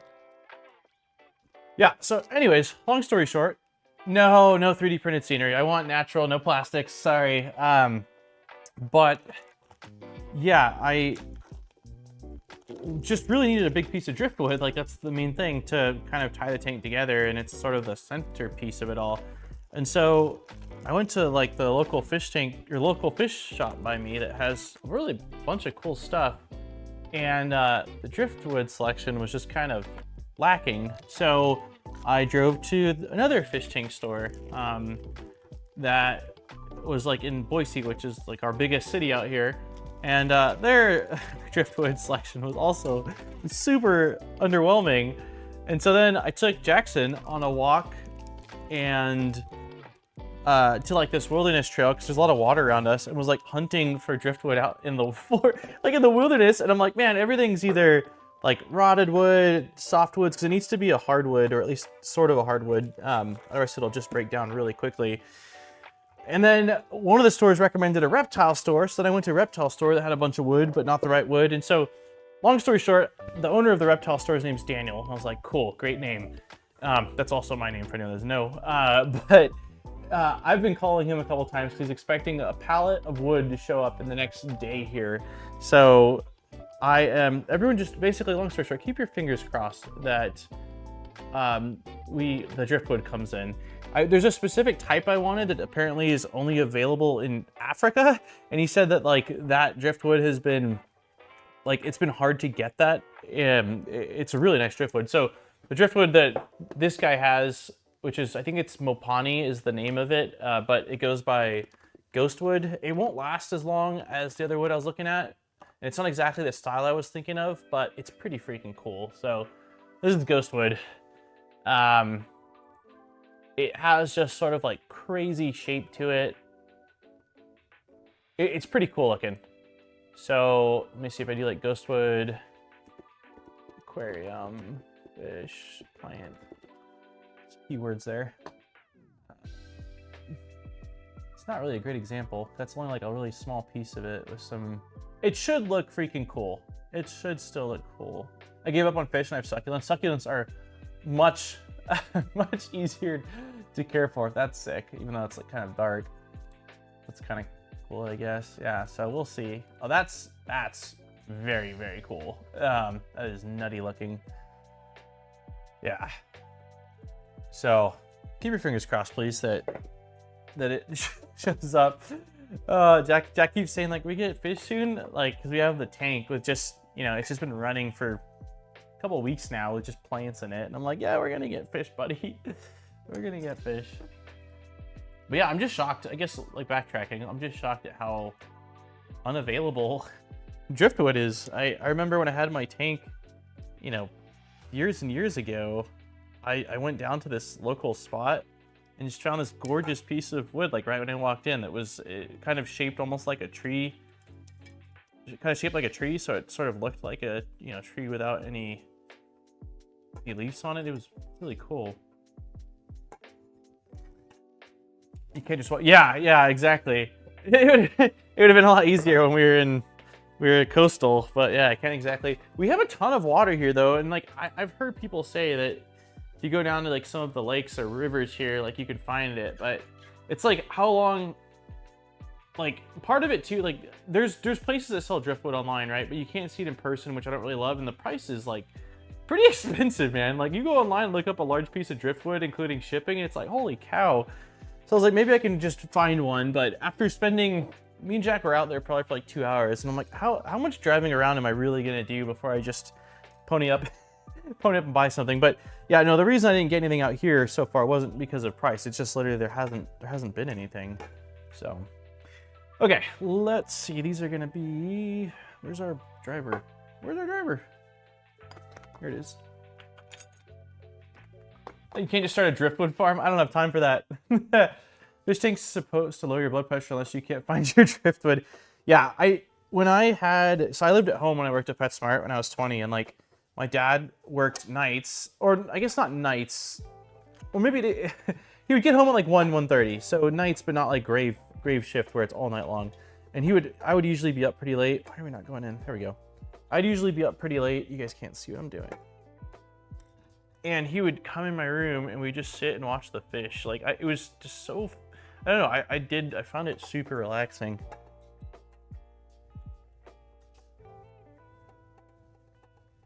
I'm just a big fish fan. I think I said hi back to you, Ranch. If I didn't, hi, I'm sorry. I got really scattered. Super scattered. I was up really early. I had to get some cavities taken care of. Make sure you brush your teeth, everybody. But I had to get some cavities taken care of, and I guess when I scheduled it, I thought it would be a good idea to do it at 8 a.m. and like I'm not a morning person, so when my alarm went off at like 7, I definitely was questioning my decisions. I think I initially scheduled it that early was because it was supposed to be on a different day of the week, and I didn't want to, like, I wanted to make sure I wasn't gonna have a meeting if it was on a work day, but when it got rescheduled to Wednesday, I should have made it later. This is threading in pretty weird. I don't think it really matters. It seems like it worked out. Interesting. So it's resting. It is fully resting on that piece right now.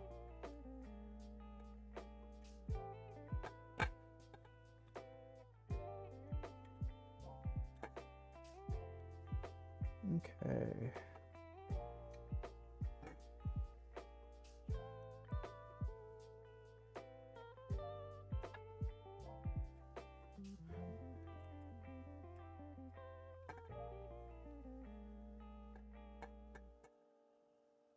Feels weird using acrylic on like this printer build, but I'm really for it. I have no reason not to, but just usually I guess everything's always printed on builds like this, so it's strange. Always up around 6. Yeah, what time do you go to bed though normally, Nice? Even though actually I think maybe I shouldn't be asking you because I'm pretty sure you are one that gets like 4 hours of sleep, which I just can't do anymore. But yeah, I've never been a morning person. Usually if I gotta get up for something, I can make it happen. That's no problem. But I'm foggy, I'm a little cranky, and just sort of, just not all there. Definitely prefer nighttime. Used to go to Harriman State Park while visiting my sister, Orange County, New York, and man, lots of driftwood. Yeah, I'm sure there's. I know that I've been to, because why are we not? Okay, there we go. I've been to a lot of beaches because my dad, growing up, was surfing a lot, and I know there was a couple beaches, I can't remember which ones, that we went to though, where there was just like scattered driftwood all over the beach.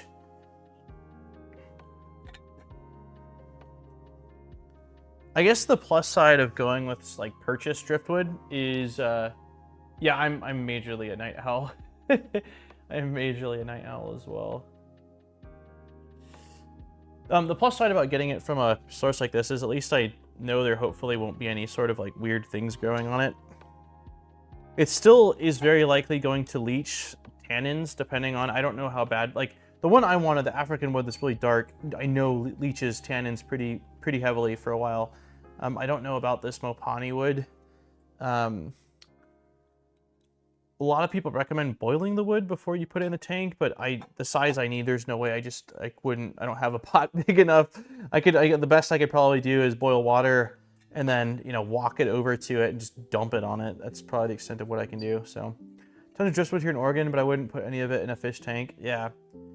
So one of the fish tank stores next to me, when I asked them, the first one I went to, that had a kind of a weak selection, said that they have a guy in Oregon that gets them their driftwood. So I think it's just a matter of knowing what type of wood the driftwood is, and then either soaking it long enough to leach things out and make sure there's nothing there, or drying it out until it's completely dry. I don't know exactly what the best process. I watched a bunch. My YouTube algorithm is so messed up right now. It's like gardening, fish, Yu-Gi-Oh cards, 3D printing, driftwood. Like, it's like I have to think that even my algorithm, which, you know, like I'm sure they're pretty advanced, but even mine's confused. Like, what is this guy into? Like, so, but yeah, I watched some videos on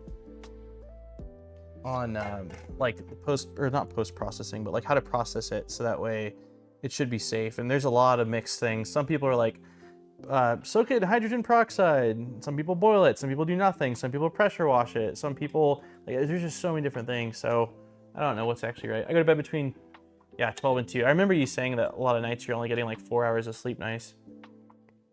Hey, Viking. Also, nobody said anything about the giveaway. Let me open that. Let me open that up real quick here.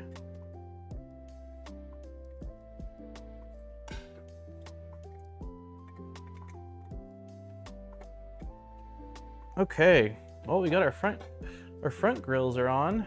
I assume the next step's probably the back grills, but let me get this giveaway open. Let's see, shorten URL, yes, copy link. All right, the Polymaker, nope, that didn't work. There we go. The Polymaker giveaway form is officially pinned in chat, so if you want to enter in, do so now. Plenty of driftwood along the shore of Lake Ontario. I like Polymaker. You do. You need Spanish moss. I have 1.5 acres full of it. You still have to treat it. Spanish moss? Is that used in fish tanks? Is that sort of like what covers the plants I bought? Oh, I just typed in Spanish. Funny.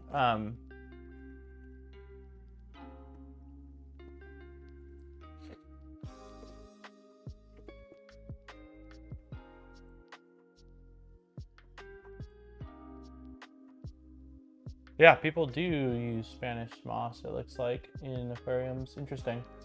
Yeah, the stuff I went with, so I don't have CO2 in the tank. I wasn't planning on doing CO2, but after like talking to the aquarium guy and like what goes into having CO2 for your plants, it's not that much. So I might end up doing it, but basically I got this stuff because this is what I remembered having before, which is basically just a fine grass.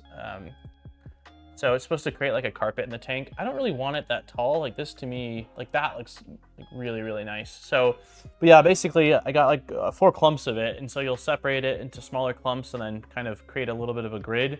And then it should shoot out runners, which will cause it to spread. And then I got I can't remember what the aquarium, it's just pretty basic sword plants. Yeah, it looks kind of like this. The leaves are a little different color, though. They're more of a reddish tint to them. So just a sword grass. I don't know if it's an Amazon sword. And then another one that I really like, that I can't remember what the name of it is, but I'll find out. I'll show some photos. Yeah, mine looks more like this. Yeah, more like that, a little reddish. Nice! Nice with the gift of memberships. Thank you, man. Thank you for those. Let's see. Happy Extruder got one. Emeraldus got one. Taylor got one. Daniel got one. And Havoc got one. Thank you, nice. My son grew grass in his classroom. Now he keeps in his headboard in his rooms. My son, wait, what? My son grew grass in his classroom.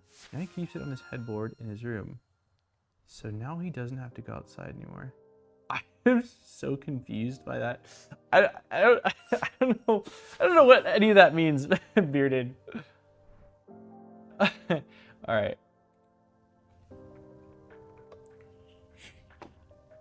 Okay, front's done. Yeah, now we are doing the back, so it's probably same thing. Yeah. So we need M5 16s. Need, where are the other ones? Other ones were what? They were M5 10s. Yeah.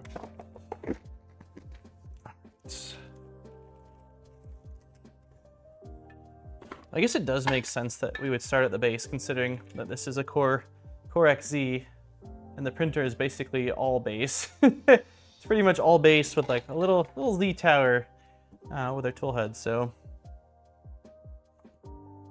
that's okay. Okay, let's peel these off.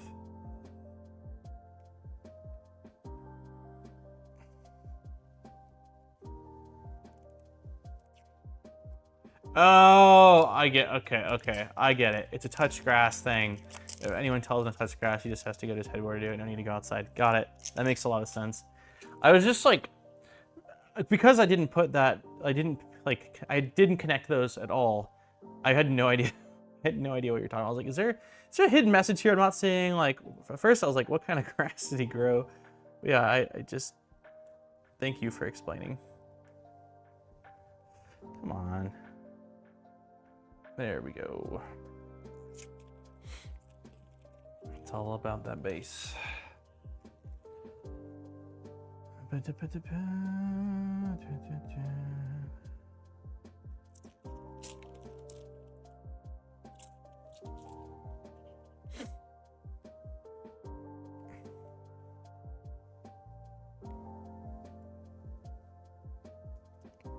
The side with the chamfer, because that's the technical name for it, is easier to peel than the side without the chamfer.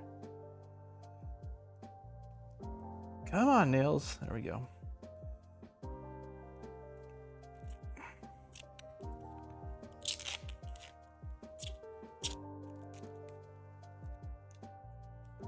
Holy cow, why is this? They all peeled off beautifully. This last piece is like, I'm staying on here. There we go. We did it. Okay. So right side is the side that has the little cutout, which is going to be, I assume, for the AC inlet.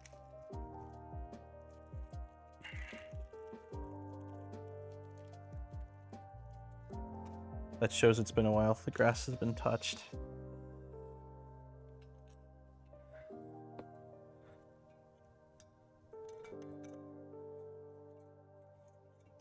You still doing a lot of printer stuff? Happy? I didn't even see your reply. If you said you were still doing events, I'm sorry. I don't know if you didn't reply or if I just missed it. It could have been, I'm sure I was off on some kind of a rant.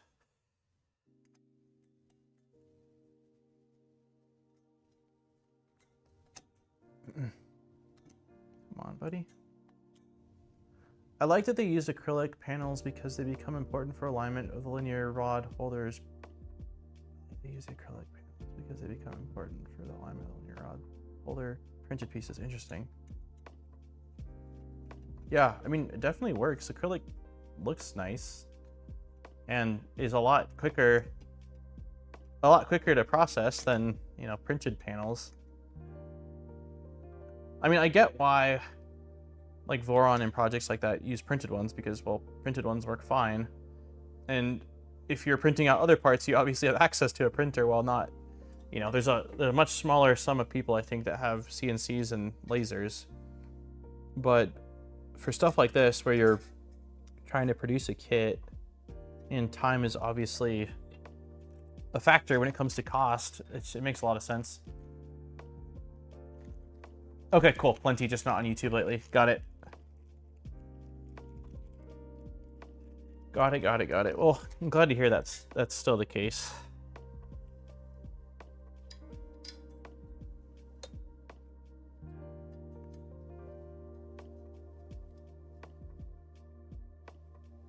These are functional as much as aesthetic. Got it.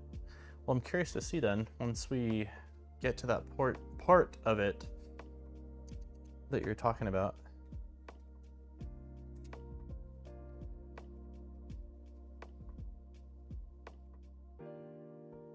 Okay, I think that's probably tight enough. All right, one last acrylic piece here. Dang, dude, this driver, I don't think it's the hardware, I think it's the driver. It's just, yeah, it's slipping. These Fabrico drivers have really put in a lot of work. All right, last piece here. Let's move you a little further. I don't know where you need to go exactly. Maybe a little further. That seems about right.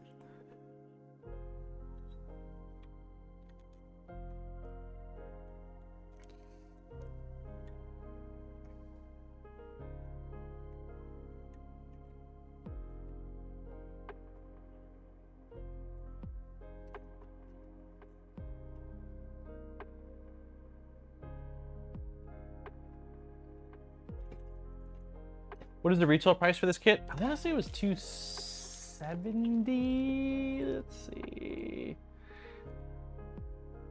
$267. Yeah. It's $267 retail. They did provide, I don't know. Yeah, I think it's a discount code you have to use, not just link, but there should be something in the description, which I think gives you an extra $10 off. So if you use that, $257. What I don't know though is shipping costs. I don't know. Oh, free shipping. Yeah, free shipping. So that makes sense then. So the cost difference, because like if you're in China and you pick it up to 217, outside of China it jumps up to 267. So that added cost is like export and shipping. That's cool. Yeah, so pretty inexpensive. I mean, the way I see it is it's basically an ender wire with some tweaks. That's, I mean, largely what I see it as. But you don't need a printer to sacrifice to build it, or to, you know, I guess not sacrifice. Yeah, it kind of is, which is pretty nice. Yeah, kit is under 300. Yeah. Yeah, it is definitely, I think, the most inexpensive. I don't know, I could be wrong, but this is probably the most inexpensive kit we've ever looked at or built. I don't even know if there's that many more kits like this that exist as far as the price goes. Oh, this guy shifted a little bit. Why would we do that? There we go. You know what? I'm not going to tighten this fully yet either. I'm going to get the other screws in. Yeah. Those seem fine. Still need to finish my underwire. Had it moving for the Toolhead CAN bus chip. Oh no. Any way to enclose it? I assume the answer to that is yes, but I feel like it's gonna be a similar situation to the underwire or the switch wire, where it's basically, you know, like it has to be a pretty large enclosure because the bed's whipping back and forth. And then you end up having to use sort of like, because there's no extrusions on the back to support it, you'll have to use like printed pieces with VHB. But I couldn't see why you couldn't enclose this. Like if you can enclose, why is this? Oh, that makes sense. I was wondering why we were wobbling, but this side of the acrylic is higher than the rest of them. So it's not. Yeah, I assume you can enclose it. I don't know that anyone's done one specifically for this. A tent? That's funny. Was before enclosure, but had to fight the Manta a lot. So the X and Z motors moved in sync. Interesting. What is it? Was it a self-source underwire or a kit?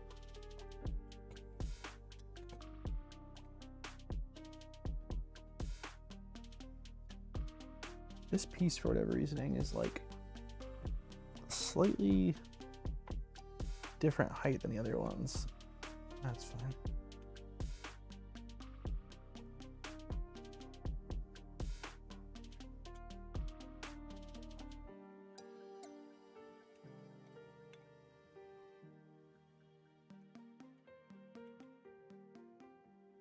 Okay. That is in.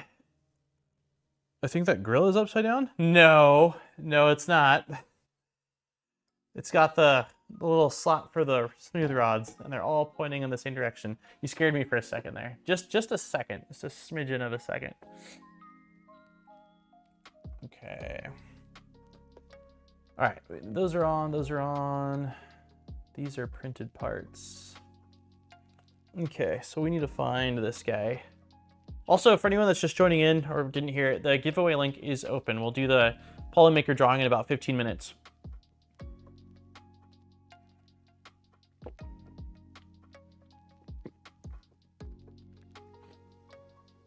All right, so printed piece. I assume there's no star on it, so it's not an accent piece. So it's gonna be in the black bag.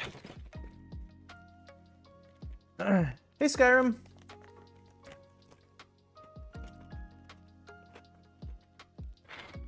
This looks like the right piece.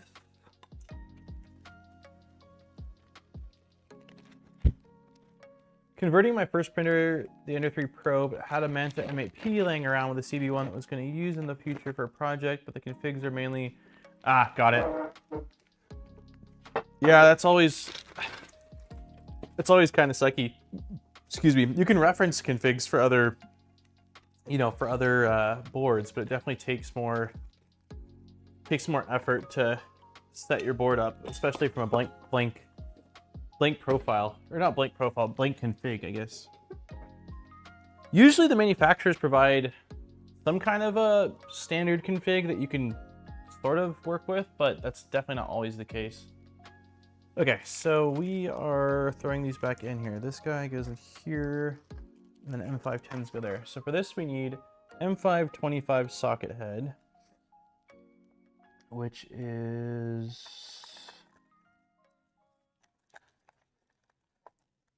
this guy. Core, yeah, that makes sense. CoreXY is definitely going to be more common, I would say, than... Yeah, no, it's absolutely more common than a CoreXZ.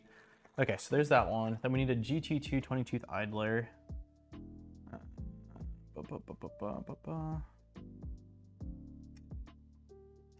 I don't see that.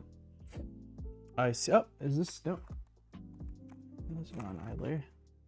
Oh, it is, yeah, it's here. Okay, idler check.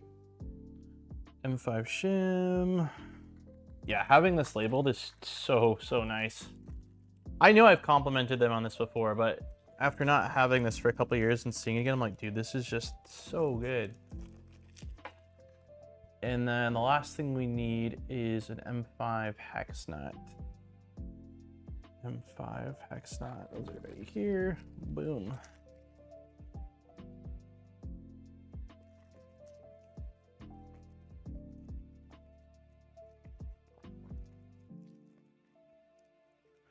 Okay, let's see if there's anything else that we need. M510s is what we'll need after that. Okay, M510s we just put back, I think. Yes, cool. All right, let's assemble this. So we are taking this piece and orientation wise, it looks like this. Nope, I had it the right way already. Okay, so it's M525 going into the idler. Then we're shimming it. Then this is dropping in through this hole. Oh God, that hole is kind of tight. Yeah,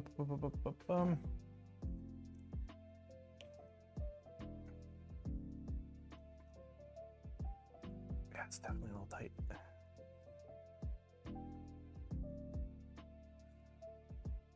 And then there's a nut trap on the bottom. Hey, GPs, how's it going? Sorry a bit late today. Wednesdays have gotten busy. Hey, no worries, man. Glad to have you here, even if it's, yeah, just for a little bit.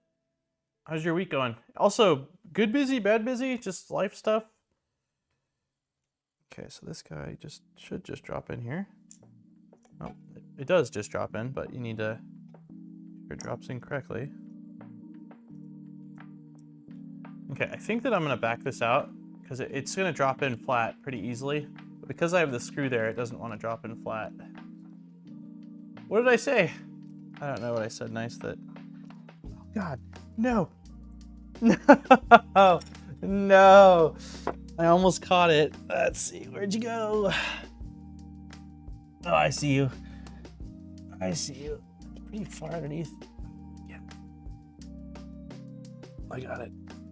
Recovery mission successful. Okay. All right, let's try not to do that again. Yeah. Luckily, it's a M5 nut and not something small. And I was able to see, okay, there we go. So now I have it, oh God, there's just like dust and stuff on my arms now. Now the nut is dropped in and it's laying perfectly flat. So I'm hoping that when I just thread this, it'll go in on its own, but it might not. I might need to actually convince it by like pressing down. That's not working.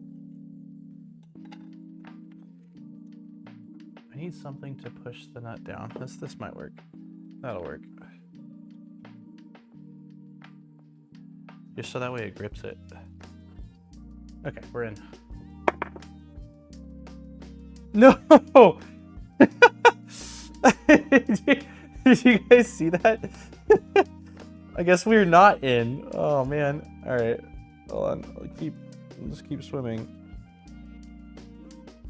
All right. I didn't need to do that. Everything worked out. Okay, but the idler is not spinning now. So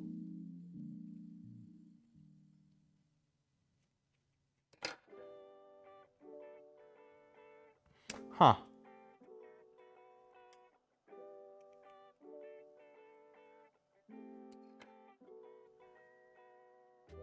I feel like this should be a lock nut, not a regular nut. Because, or I feel like there should be a second shim. Because to have it loose enough where it can spin freely, I can loosen the screw with my fingers. Not easily, but I can.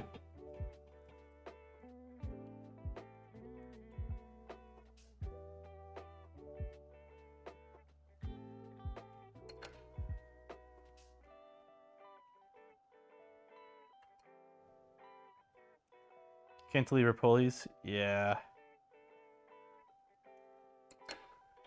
It is a cantilever pulley.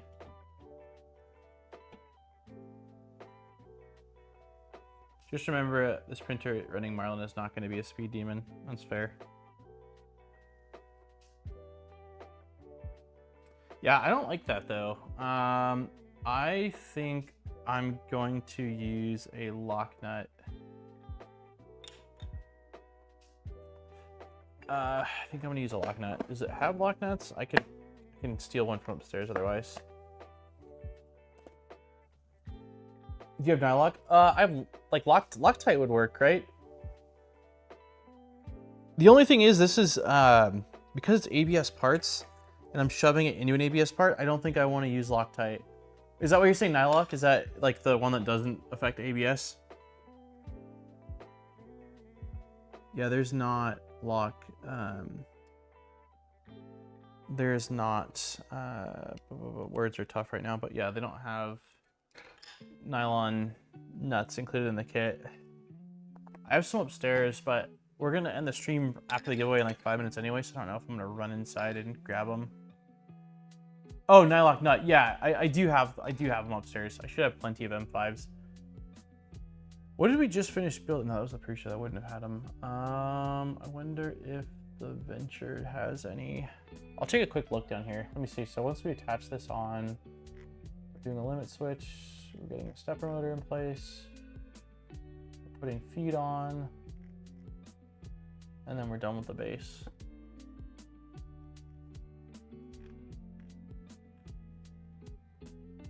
Yeah, next week I'm gonna try to start an hour earlier, so that way we have 3 hours. But I knew that I had an early morning dentist appointment today, and then we were going to gymnastics. So I was like, we'll kind of just ease into the stream, or I guess not stream, but ease into the series. Let me do a quick look just to see if I find any M5 nylon lock nuts. I'm thinking the Venture might have used some.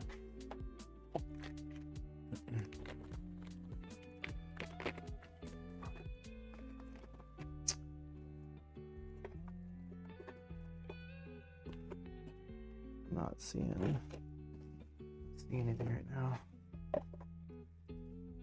I don't actually know what happened to most of the hardware for the Venture build. But yeah, that piece, I mean, the other option we have, I think, is that we could shim the other side of it, but the only thing I worry about is if we shim... Oh, this was we only did 2 hours today, GPs. And like the first 20 minutes of it or so, we're just like kind of going over what came in the kit. So yeah, I definitely think we made good progress. I mean, it was basically just putting 4 extrusions together and mounting on front and back like little face plates, but still, yeah, I think we did. Hey, BBs! I think we did pretty solid for a first run. Yeah, I don't think there's nylon lock nuts down here. So before next week's stream, I will just finish this Y idler piece. So all I'm gonna do is, you already saw me assemble it, but I will use the nylon lock nut there. That's definitely my recommendation to them, is to use that.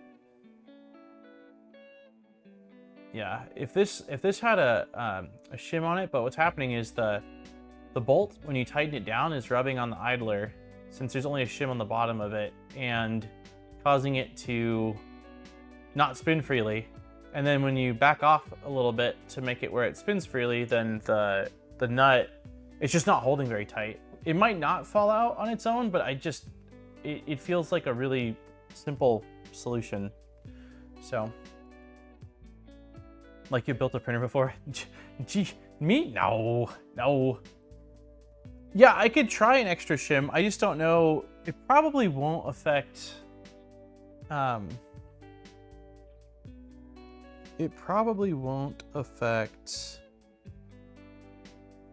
Wait, is the shim what's causing the issue actually? Hold on.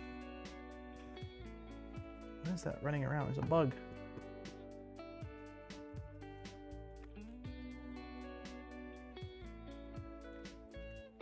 You could pre-apply Loctite to the screw and let it dry before installing. Yeah, I definitely could. I just think that since I have the screws upstairs, or not the screws, the M5 nylon lock nuts upstairs, I might as well just use that versus that. But I dropped the nut. But if I didn't, then yeah, I absolutely think that's what I would do. Yeah, I'm wondering if it's actually not the bolt that's causing the issue, but maybe it's the shim. The shim's wider, so I think it's the shim that's catching. Hey, Mad Dog! We're like a couple minutes out from ending the stream, man. But I'm glad you were able to at least jump in. Also, since you just got hit, we're doing a giveaway in like 2 minutes here, so if you want to enter in, it is linked in chat. Yeah, so now I'm 99% sure it's actually not the bolt that's the issue. It's the shims that are really wide. So I'm pretty sure this is going to do the exact same thing. By the end of this series, we will have redesigned this printer. I don't know if I go that far, but maybe little things. Yeah, it's totally the shims. It's not the bolt.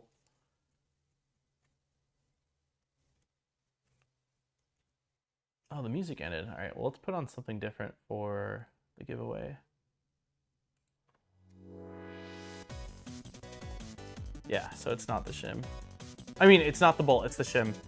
I think that these are actually, they're labeled as shims, but they just look like standard washers to me. I dropped one. I wonder if I have M5 shims that I could use in place of it, but Honestly, I don't think it's necessary. Like this thing doesn't need to be super tight. If it has a little bit of play, it's not gonna really impact much of anything. The main thing is I just don't want the screw to back out. So it was provided, Zadi. They sent it. They did send it. Yeah, so we'll just nylon lock nut it. That way I don't have to worry about it backing out. That's really the main thing I'm concerned with. But yeah, the shim is wide and it rubs when you tighten down fully. So we'll put that there, put that there. So yeah, I'll get that installed. I'll do that tonight when I get back. And then next week we will make some progress. So we'll definitely finish the base, of course. And then it's Y-axis.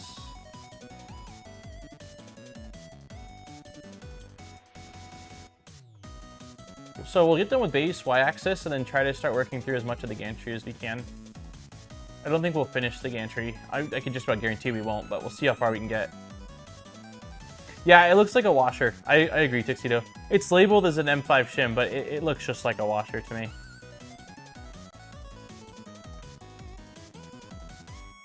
I'm pretty sure I've got... Let me just check for fun really quick. I'm pretty sure... Well, Jackson's been playing around with some of my hardware, little like printed kits that I have, and I found a bunch of like washers on the floor the other day, but there might be shim M5. Yeah, they're all gone. I think Jackson dumped them on the floor, and then they ended up getting trashed when I cleaned the garage the other day. So never mind. But yeah, the hardware kit from when I built a switch wire is on the other side of the garage over here. So I was gonna see if I had. When is a shim not a washer? All right, y'all. I am officially...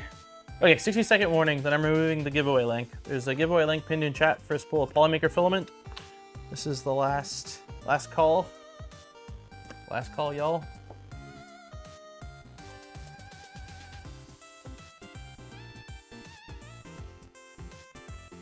Sorry, just to clarify, we are doing a giveaway for a spool of Polymaker filament. Oh, is this a... Got it. That's not at all what Jeff was saying. Jeff was saying, is this a Siboor kit? Looking at the hardware box as a giveaway. Yeah. Yes. I think I merged some... Either I was thinking about the giveaway in my head while reading your message and mixed it up, but... Yeah, I think that... My understanding is that shims are supposed to have tighter tolerances than like a standard washer. Also, I think most of the time shims, like... On washers, there's usually the side that's sort of like flat and the side that's curved. My understanding is that shims are usually flat on both sides. And generally, from what I've seen, the walls, not always, I guess, but generally the walls of them are thinner. At least from what has been included in 3D printer kits. I don't know if that's a universal rule for shims in general.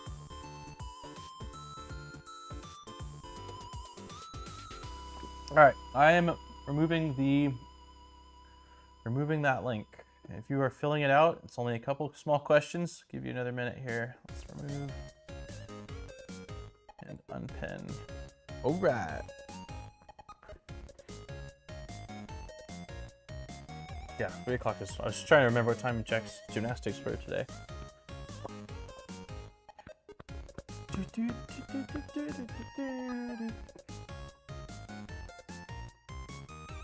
Did we hit...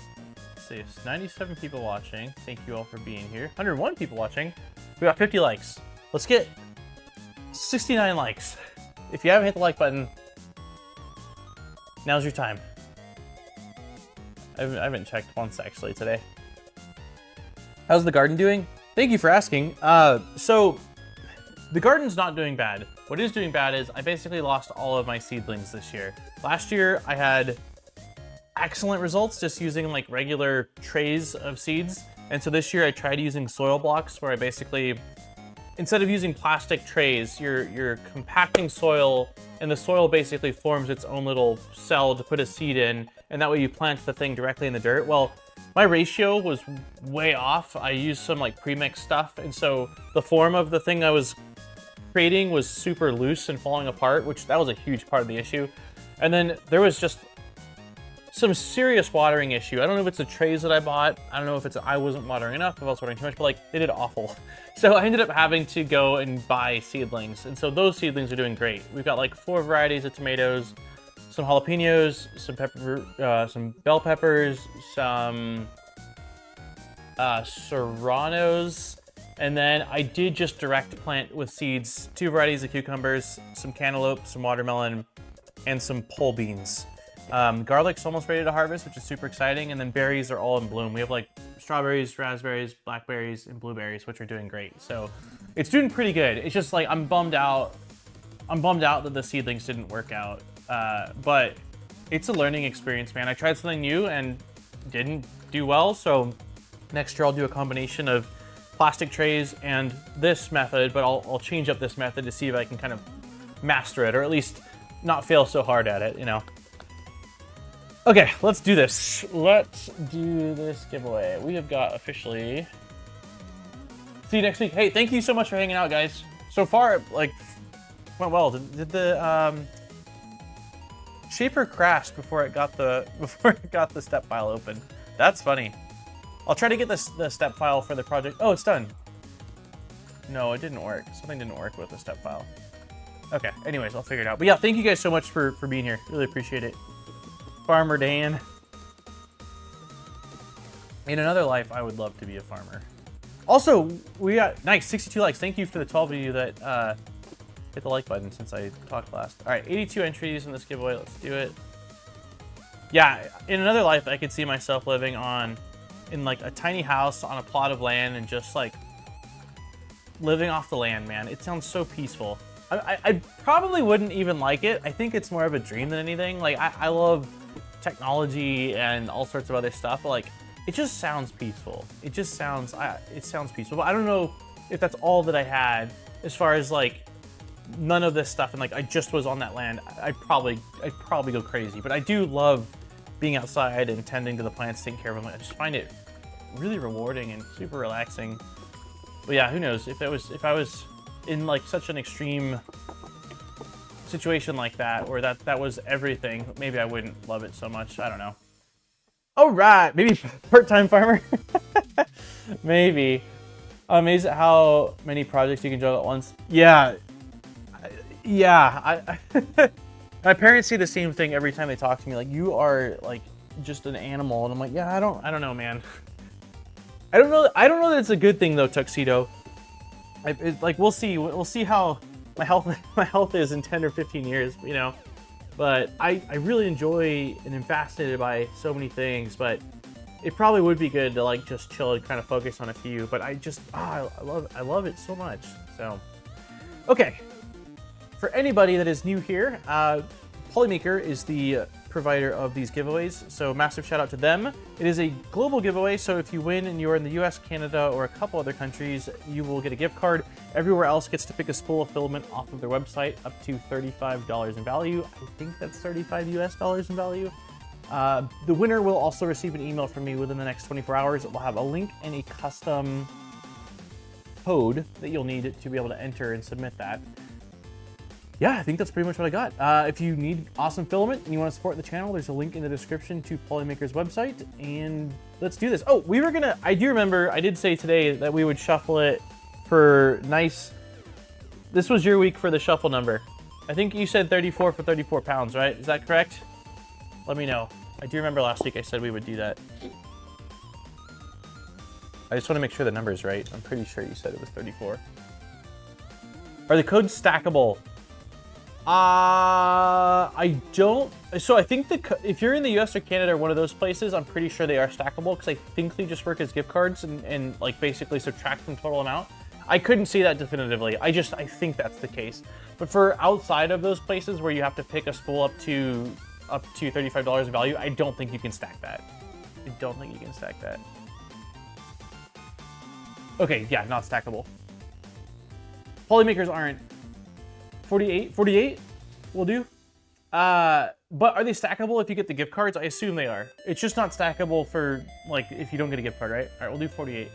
1, 2, 3, 4, 5, 6, 7, 8, 9, 10. 1, 2, 3, 4, 5, 6, 7, 8, 9, 10. 1, 2, 3, 4, 5, 6, 7, 8, 9, 10. 1, 2, 3, 4, 5, 6, 7. 10. That's 40. 1, 2, 3, 4, 5, 6, 7, 8. Here we go. 3, 2, 1.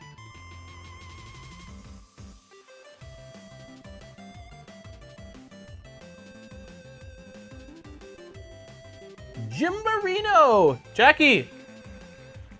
I think Jack's trying to come out. He wants to say hi. We'll let him say hi before we go by. He's probably ready for gymnastics. Gymborino, you are this week's winner. Congratulations. I will send you an email. I'm pretty sure you won before because my best friend's name is Jim, and I'm pretty sure that I saw that name before and was like, Gymborino. And I think I said the same thing last time. We're gonna end the stream in a sec, but I think Jack's at the door and I want him to say hi if he wants to. Hey, Jackie. Do you want to say hi? Yeah, okay. Here, hold on, puppy. You all ready for gymnastics? No. Not now. We gotta leave pretty soon, bub. It's almost gymnastics time. Probably gotta leave in like 10, 15 minutes. Daddy's gonna... I'm gonna inhale. What, baby? The wheel, yeah, we already spun it. All right, you wanna say hi? Look at the camera's right there. Hi. Hi, everybody. Do you wanna... Hey, so... So, today's winner was Gymborino. Can you say in the microphone, say congratulations, Gymborino? Say congratulations. Gymborino. Perfect, Pete. All right, you want to press one sound effect really quick? Just one? That one says, I wonder what's for dinner. I wonder what's for dinner. Silly, huh? Oh, silly. Everyone's saying hi.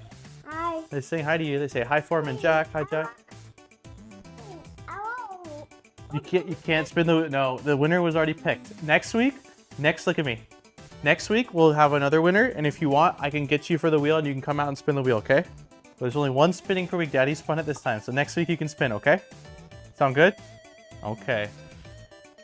Alrighty, well, I have a cat named Jack. Jack, nice. All right, we're gonna get ready because we gotta take you to gymnastics soon, right?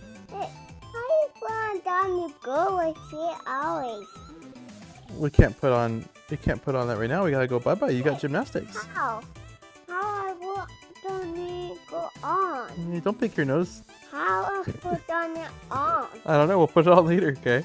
All right. I will see you guys all next week. Thank you, everyone. For thank you. Yeah, bye, everybody. Thank you for hanging out and for our gifted memberships, our new members, the donations that came in, and also Siboor for hanging out. And I don't think we actually needed them for much of anything, but it was still cool. They did say that they could maybe customize colors, and if you had issues with linear rods on the first kit, that you could... Ah, Nice said, ice cream for Jack Jack. I don't know if you can see his eyebrows. He say thank you, Nice. He said thank you. All right, guys, I'll catch you next week. Have a wonderful day. There won't be a video this Saturday. I'm working on one for the following Saturday. What are you doing? You ready for me to carry you? Yeah. Yeah. Okay. All right. Talk to you guys later. Bye, everybody. Take care.